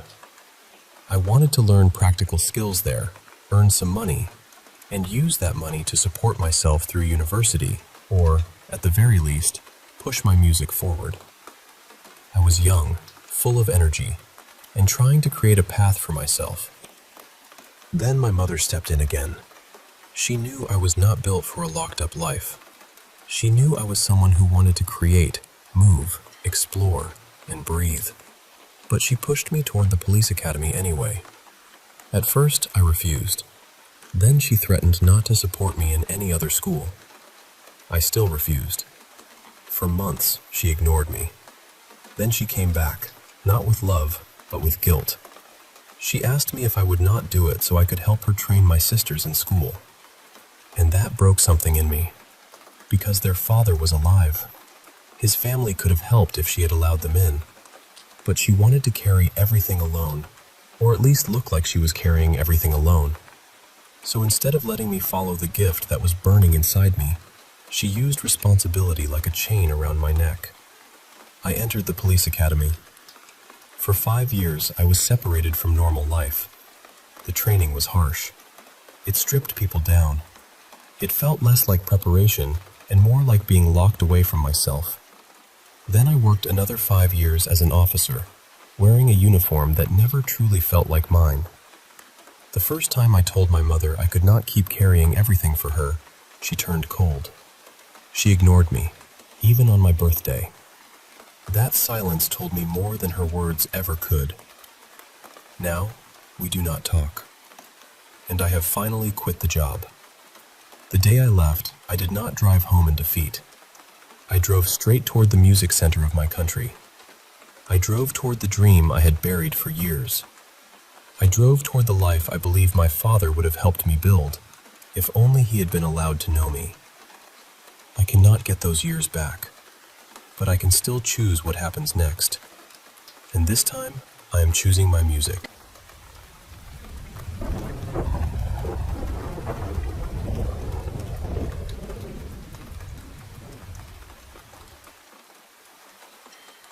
I never used to believe in possession. I mean, I'd hear people talk about it and I'd think, no, that's movie stuff. And if it were real, wouldn't it happen to someone far away from church? Or someone who never grew up around Catholic prayers and holy water and all of that? But lately, I don't know. I think my roommate Marla might be the one person who could make me believe. She's tiny, barely 5 feet tall, if that. But somehow, when she walks through the apartment, it sounds like furniture is being dragged across the floor. Every step lands heavy. The walls almost seem to answer her. And the strangest part is, she never seems sore, never complains about her feet or her knees. She just keeps stomping, fast and hard, all day. And she never stops talking. I don't mean she's chatty. I mean she talks constantly. Sometimes I'll be in my room and it sounds like there are 3 or 4 people in the living room having a loud conversation. Different tones, different rhythms, different voices. But when I go out there, it's only her. Just Marla, standing there, talking to herself in all those voices. Most of the time, her voice goes high and quick, like a cartoon sped up too fast. Then, out of nowhere, it drops into this low, rough sound, almost like a growl, but also like she's speaking while breathing in. When she does that, she won't look at anyone. Her eyes drift around, and whatever she says barely makes sense. One time I was trying to have a normal conversation with her, just something about the kitchen, I think. Then her face changed. Her shoulders pulled up, her arms twisted in this stiff, unnatural way, and in that deep, breathy growl she said, "She's a viper." Slowly, like every word had crawled out of her. Her eyes moved side to side the whole time. I just stood there, because what do you even say to that? When she isn't talking, she's yelling. When she isn't yelling, she's making some other noise. Humming, laughing, squeaking, singing, growling, slurping ice, sucking on candy so loudly I can hear it from my room. There is never quiet. The apartment is always full of her somehow. And she is mean. Not just difficult, not just rude. Mean in those little ways people use when they want you to know they hate you, but still want to pretend they didn't technically do anything. I left my shampoo and conditioner in the bathroom once. They were expensive, too. She used nearly half of both bottles. Then she squeezed them while closing the caps, so the bottles stayed dented in. almost like she wanted me to see exactly how much she had taken. After that, I stopped leaving them in the bathroom. That set her off. For 3 days, I heard her yelling, "Get out, you bitch! Get out!" in every one of those voices. High, low, whispery, growling, all of it. Then I made another mistake. I left bleach in the bathroom, along with some laundry. You can probably guess what happened. She poured bleach on my clothes and didn't even bother putting the cap back on the bottle. Just left it there like a little trophy. The worst part is, she seems proud of it. Proud of being impossible to live with. Proud of scaring people. Proud of turning the whole apartment into a place where I can't relax, can't sleep properly, can't even walk to the bathroom without feeling like I'm entering some kind of trap. I know how this sounds. I know it sounds dramatic, but I don't know what to do. I don't have the money to move right now. I wish I did. I really, really wish I could pack a bag and get as far away from her as possible. Because Marla doesn't think anything is wrong. In her mind, I'm the problem. I'm the intruder. I'm the one who needs to leave. I just needed to say it somewhere. So there it is.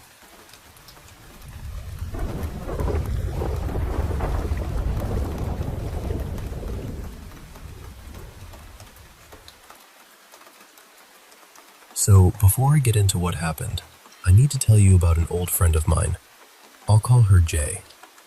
She passed away almost 5 years ago now, and ever since then, our little friend group has had these moments that feel like signs from her. Small things, strange timing, angel numbers showing up when someone is struggling. I know that might sound unusual to some people, but after a while, you start to notice a pattern. And with Jay, the pattern has always felt very specific. Last Friday, my dad passed away after dealing with several health issues. He and I didn't have the easiest relationship. There was a lot there, and not all of it was good. We thought he might pass on Wednesday night, so I went to the hospital. Everyone around me was crying, but I just couldn't. I stood there and felt this strange emptiness, like my emotions had gone quiet in another room. But he didn't pass that night. Then on Thursday, the nurses started lowering his oxygen, and we thought maybe that would be it. Again, people cried. Again, I couldn't. And again, it didn't happen. On Friday, around 1:30 in the afternoon, my brother texted me and told me my dad was gone. I left work and drove straight to the hospital. When I pulled into the parking lot, I looked at the clock. It was 2:22 p.m., and at that exact moment, Light by San Holo was playing. That made me smile a little. Whenever I'm going through something heavy, Jay has this way of sending angel numbers over and over throughout the day. At least, that's how it has always felt to me. So when I saw 2:22 with that song playing, I just had this quiet feeling that she was there with me. I went inside the hospital. I did shed a tear that time, but I still couldn't really cry. That night, family members and old family friends came over to the house. Everyone was talking, telling stories, remembering my dad in their own way. But I wasn't part of it. I sat alone near the end of the kitchen table, pretending to focus on work. Really, I just didn't know how to join in. Everyone else seemed to have memories they wanted to share, but all I could think about was how badly he had treated me. So I stayed in my little corner, quiet and separate from everyone else. After about an hour, the house phone rang. And that was strange all by itself because that phone never rings. We barely even know the number. My dad had bought it at a yard sale because he thought it was funny. It was shaped like Bugs Bunny. The landline only existed because it came with our internet package, not because we ever used it. My nephew happened to be sitting closest to it, so he picked it up looking confused, probably because it was literally a Bugs Bunny phone. He put it to his ear, listened for a second, and then hung up. No one was there. A few seconds later, it rang again. This time, I looked up. Right next to the phone, I saw the clock. It was 10:10 p.m. Jay's birthday was October 10th, and ever since she passed, 10:10 has shown up during some of the hardest parts of my life. So I stood up, walked over to my nephew, took the phone gently, and said, "It's 10:10. This is my friend. She just wants me to know she's here." Then I hung up. The phone didn't ring again. Everyone in the room went quiet at first. Then people started saying they had goosebumps. About 15 minutes later, everyone slowly headed home. Life is strange. Grief is strange. Love is strange too, especially when it comes from places we can't explain. But I think this is what I needed to remember that night. Every day we give completely to sadness is a day of happiness we don't get back.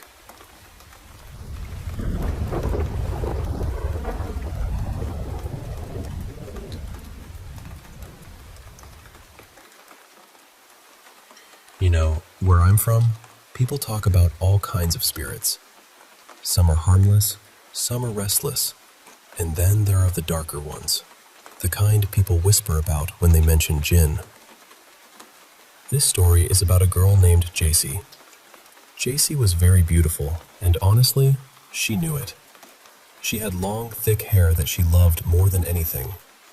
She would stop in front of mirrors, windows, even dark glass, just to look at herself. Her family used to tell her, "Don't be so caught up in your own reflection. It's not good for you."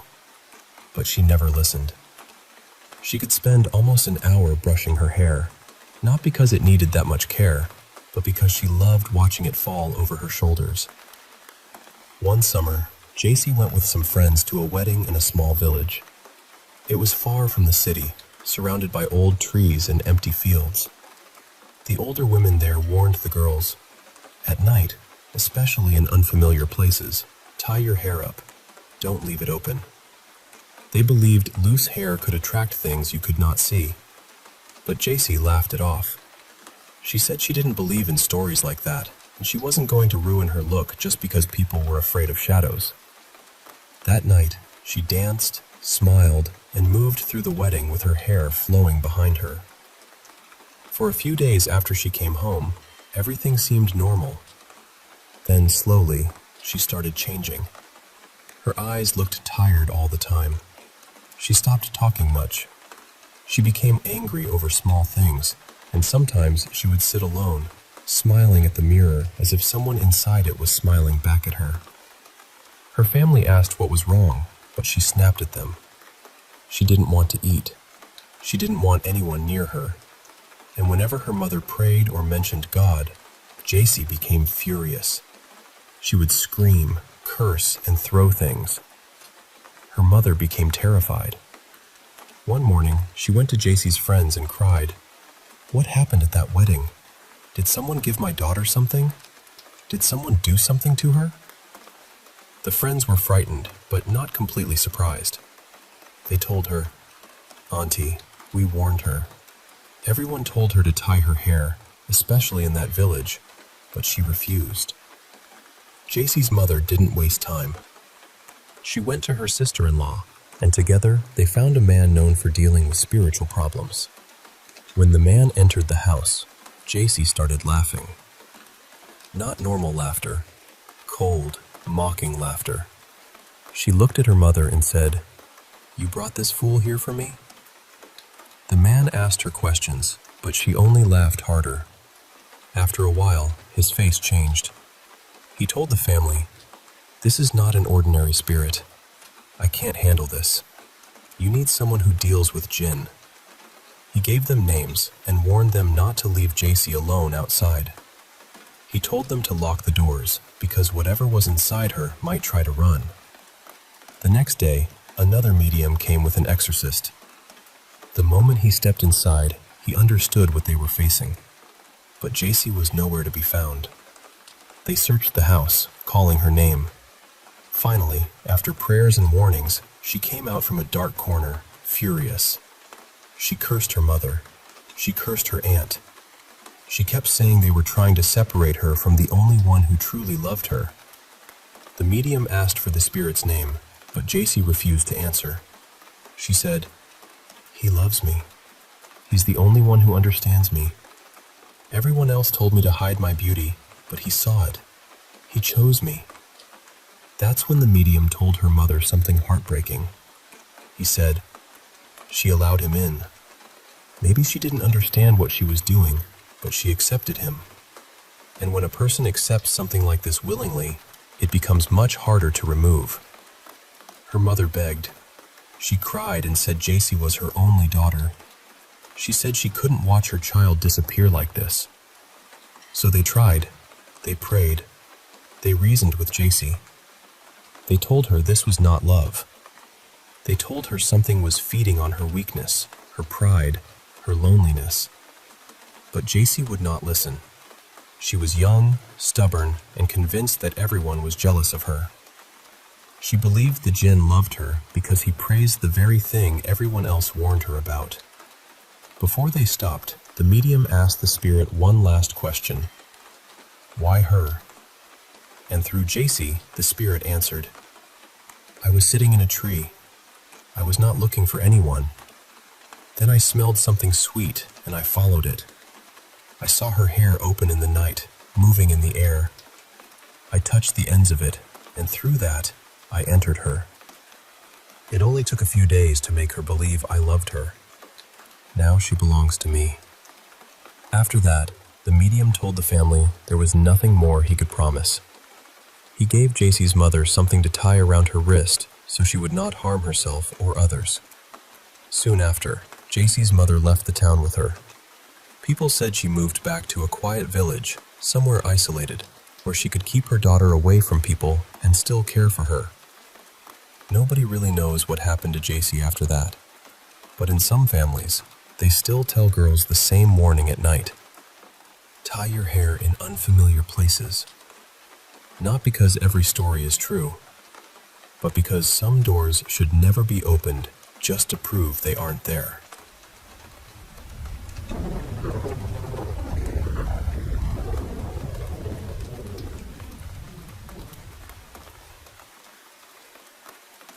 I've never really said this out loud before, but I keep wondering if anyone else has ever felt something even close to it.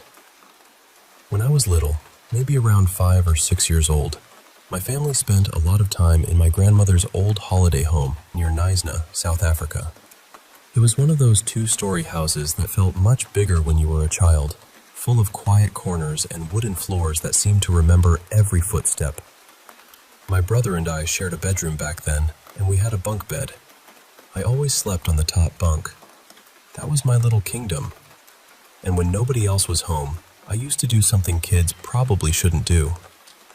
I'd climb up onto the top bunk and jump off. But the strange thing is, I never remember landing the way I should have. Instead of dropping straight to the floor, it felt like something caught me. I couldn't see anything there. There were no hands, no shape, no person, nothing I could point to. But I could feel it. It was like an invisible pressure underneath me, holding me up before I could hit the ground. And then I'd start moving. The closest way I can explain it is that it felt like I was swimming through the air. I would move my arms and legs the way a kid doggy paddles in a pool, except there was no water, and I wasn't falling. I was floating, or being carried. I'm honestly not sure which word fits better. I remember drifting from room to room like that, completely alone in the house.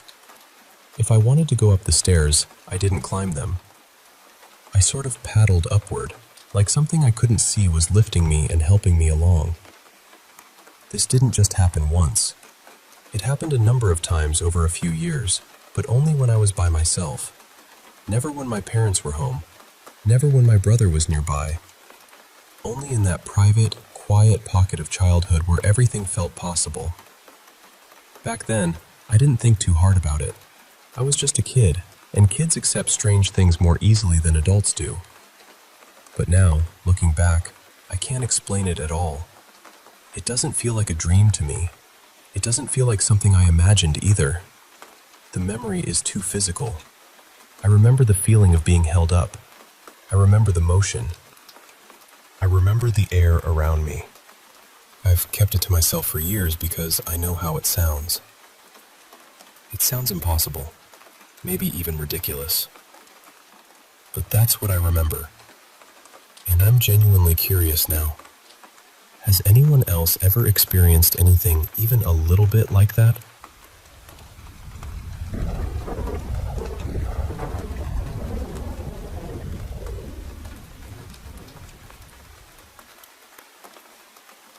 It happened sometime in 2022, in the basement of the admin building at Cebu Normal University. There was a contractor assigned to do electrical repairs and maintenance around the campus.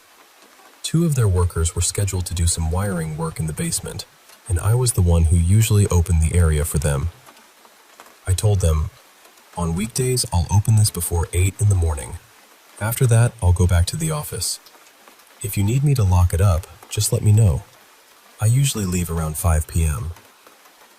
They agreed, and that became our routine for the next few weeks. Everything went smoothly at first.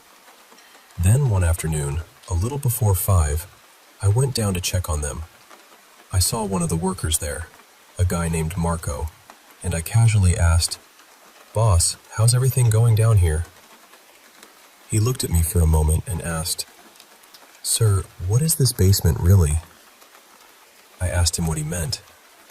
That's when he told me that during their first few days, there were only 2 of them working down there. One of them was assigned to another section, while Marco was working in a far corner, drilling through the wall for some wiring. While he was drilling, he suddenly heard loud banging on a door nearby. Not just a small knock, but heavy banging, like someone was hitting it hard or kicking it from the other side. So he stopped drilling. The banging stopped too.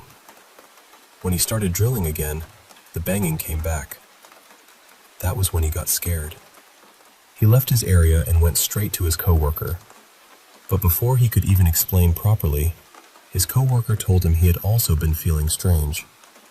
He said that while he was working, it felt like someone was standing right behind him, very close, almost breathing over his shoulder. But whenever he turned around, no one was there. After that, both of them went upstairs and reported it to their team leader. From then on, they decided not to work in pairs anymore. They made sure there were always at least 4 of them in the basement, and they stayed close to each other while working. That explained why I kept noticing that they were always moving around as a group whenever they were assigned down there. I just tried to lighten the mood and joked, maybe it's because that basement was used as a Japanese garrison during World War II. They say many Filipino soldiers died there. And then I added, maybe that's also why the ceiling feels so low. I told them, next time, bring a small radio or play some music so it doesn't feel too quiet down here. Maybe whatever's there was just testing you because you were new. We all laughed after that, though I could tell they were still a little uneasy. But after those first few days, they said they never experienced anything like it again. No more banging, no more strange presence behind them. It was almost as if the basement had already decided they were allowed to stay.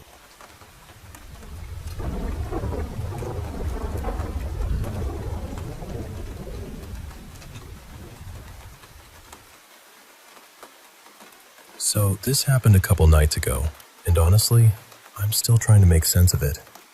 Me, my girlfriend, and a few friends were out late, and after being hungry for way too long, we finally decided to grab pizza. Nothing special, just one of those late-night food missions where everybody's tired, hungry, and half laughing at everything. After we picked it up, one of my friends, Kale, said we should go eat at this park nearby. And this park is pretty hidden. Like the kind of place where you don't expect anyone to be at night unless they're sleeping there or passing through. It's quiet, tucked away, and honestly, already has kind of a weird feeling once the sun goes down. When we pulled in, there were barely any cars around.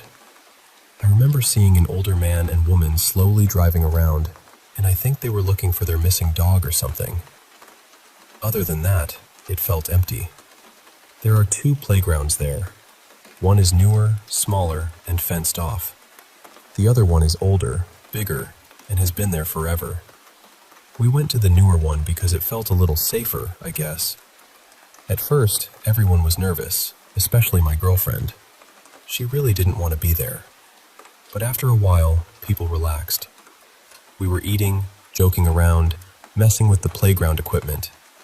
I was on this spinning thing, getting swung around, and for a little while it actually felt normal. Then we started hearing noises.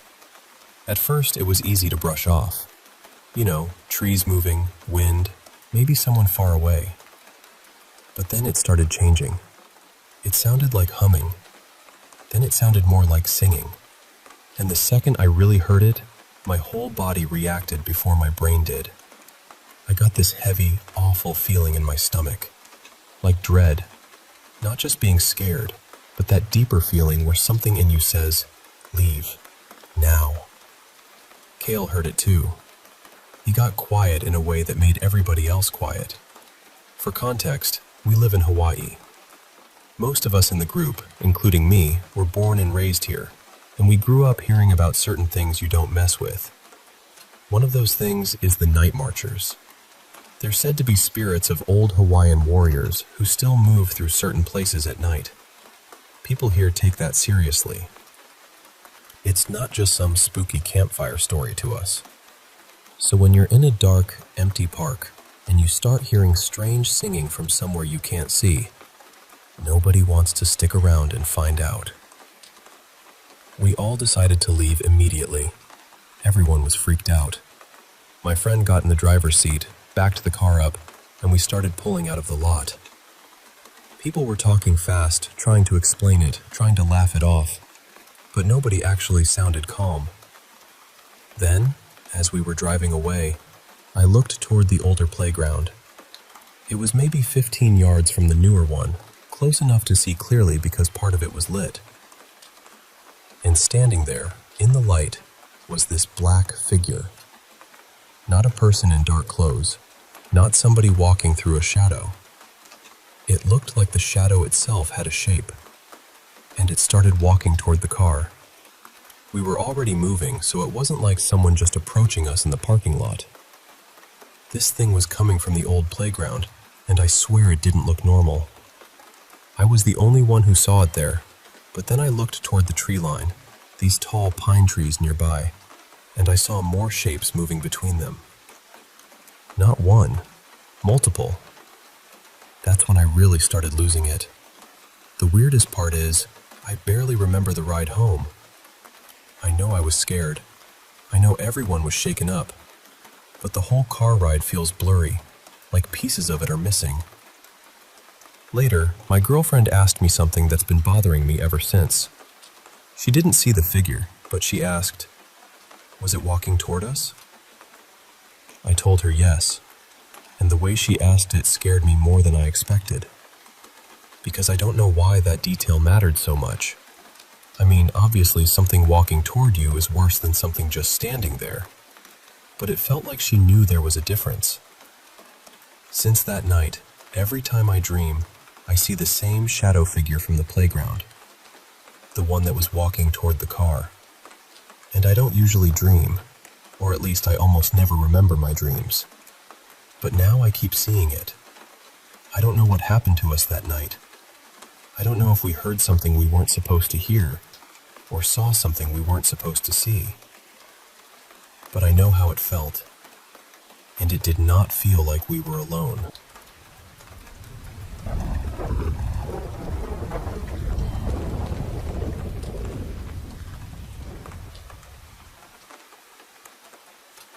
I'll be honest with you. This isn't really my story. It belongs to my older brother. It started in Ireland back in 1966, not long before everything in the north began to feel heavier. My two brothers, I'll call them Gavin and Evan, were only teenagers then, and for reasons only teenage boys understand, they decided they were going to cycle from Belfast all the way down to our aunt's place near Dundalk. That is not a small spin on a bicycle, let me tell you. They packed what little they had, set off full of confidence, and made their way along those old roads, stopping here and there to ask for directions. Sometimes people gave them water, sometimes milk. Once or twice, if they were lucky, they got a sandwich wrapped up for the road. Anyway, at one point, it was Gavin's turn to go and ask where they were. They had come across this long, lonely driveway, half hidden between tall hedges and a crumbling stone wall. The path was full of ruts and weeds, like no car had gone up there in years. Evan stayed back with the bikes, and Gavin started walking. He told me later that the driveway curved under these heavy old trees, the branches hanging low enough to brush his shoulders. Then, after a minute or two, the farmhouse appeared. It was exactly the kind of old Irish cottage you'd picture in your head. Whitewashed stone walls, flaking and gray in places, a sagging thatched roof, a big barn standing nearby, dark at the mouth, like it was holding its breath. And then the cats came out. Not one or two, not even 10. Dozens at first, then more and more, pouring from the barn like water from a broken barrel. Black cats, ginger cats, gray ones, skinny ones, fat ones, kittens, old toms with torn ears. They filled the yard, crying and winding around his legs as he tried to get to the front door. He said he remembered thinking, very clearly, what in God's name is going on with all these cats? He knocked. Nothing. He waited, then knocked again, harder this time. Still nothing. So he went over to the window, pushing through all those cats as they pressed around him, meowing and staring. And when he looked inside, he saw something he never forgot. There were cats in the house too. Scores of them. Maybe 40, maybe more. All gathered in a circle around a dark hole in the floorboards. They were staring down into it. Then, all at once, every single one of them turned and looked up at him. Gavin ran. He told me he had never moved so fast in his life. He tore back down that driveway with cats yowling behind him, some darting after him through the weeds.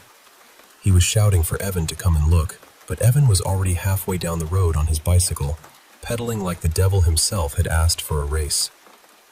Weeks later, when they made it back to Belfast, Gavin told our grandmother what he'd seen. She went quiet.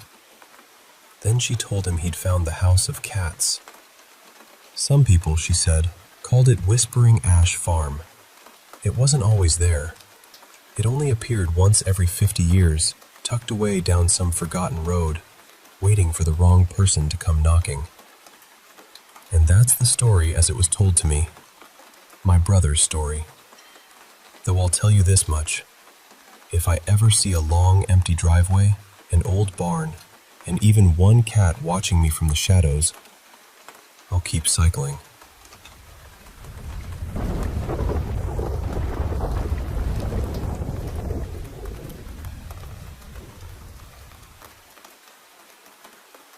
Back in 2010, something happened in Bangkok that people still speak about in low voices.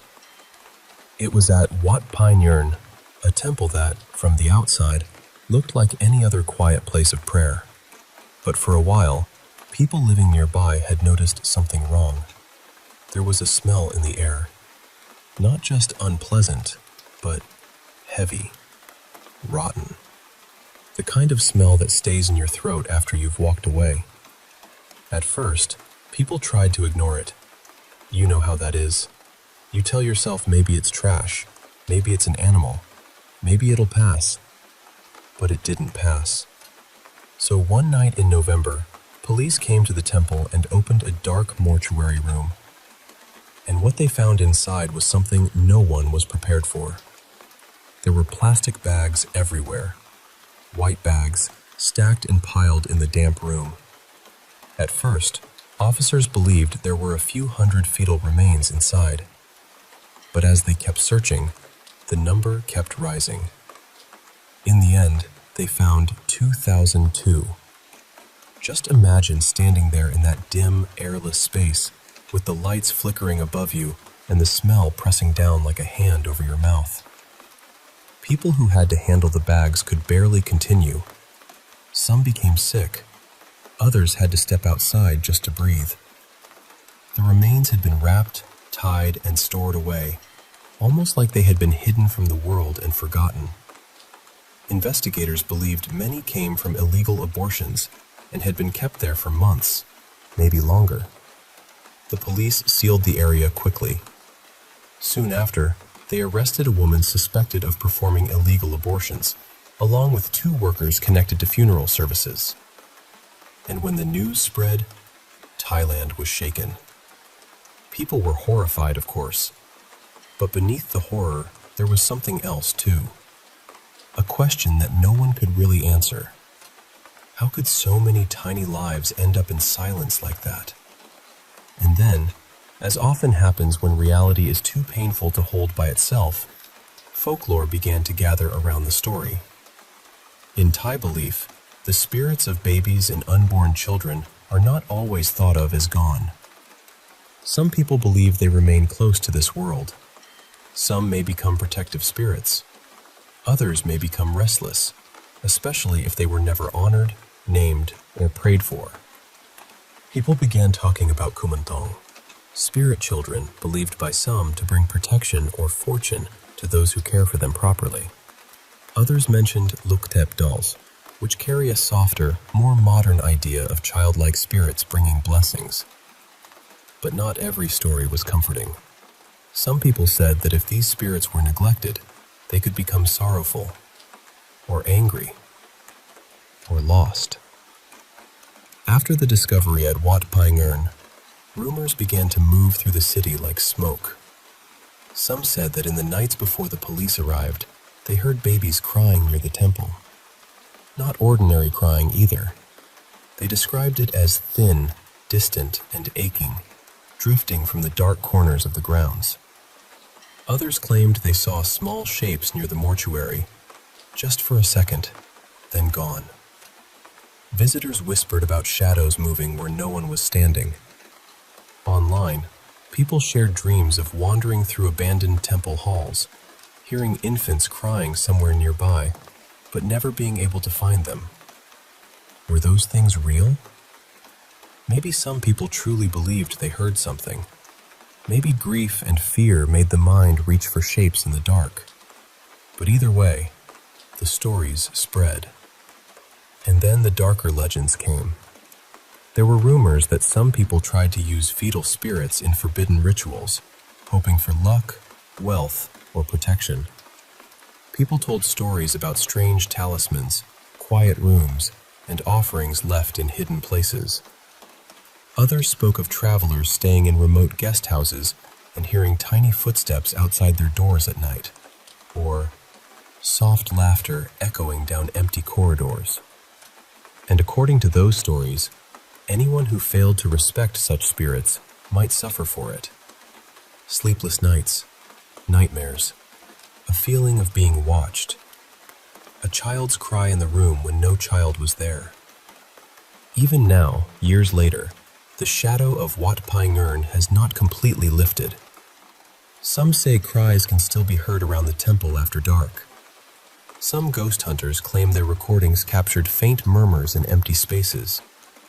Others speak of flickering lights, sudden chills, or dreams where unnamed children appear, asking for prayers. Of course, not everyone believes these stories. Some say they are only fear. Some say they are guilt. Some say they are the mind's way of trying to give voices to those who never had one. But maybe that is why this story has stayed with people for so long. Because it is not only about a terrible discovery inside a temple room. It is about what happens when something hidden is finally brought into the light. It is about sorrow, belief, and the uncomfortable feeling that some silences are not empty at all. And when night falls over Bangkok, the story of those 2002 nameless lives still seems to echo quietly. Not loudly, not clearly, just enough to make people listen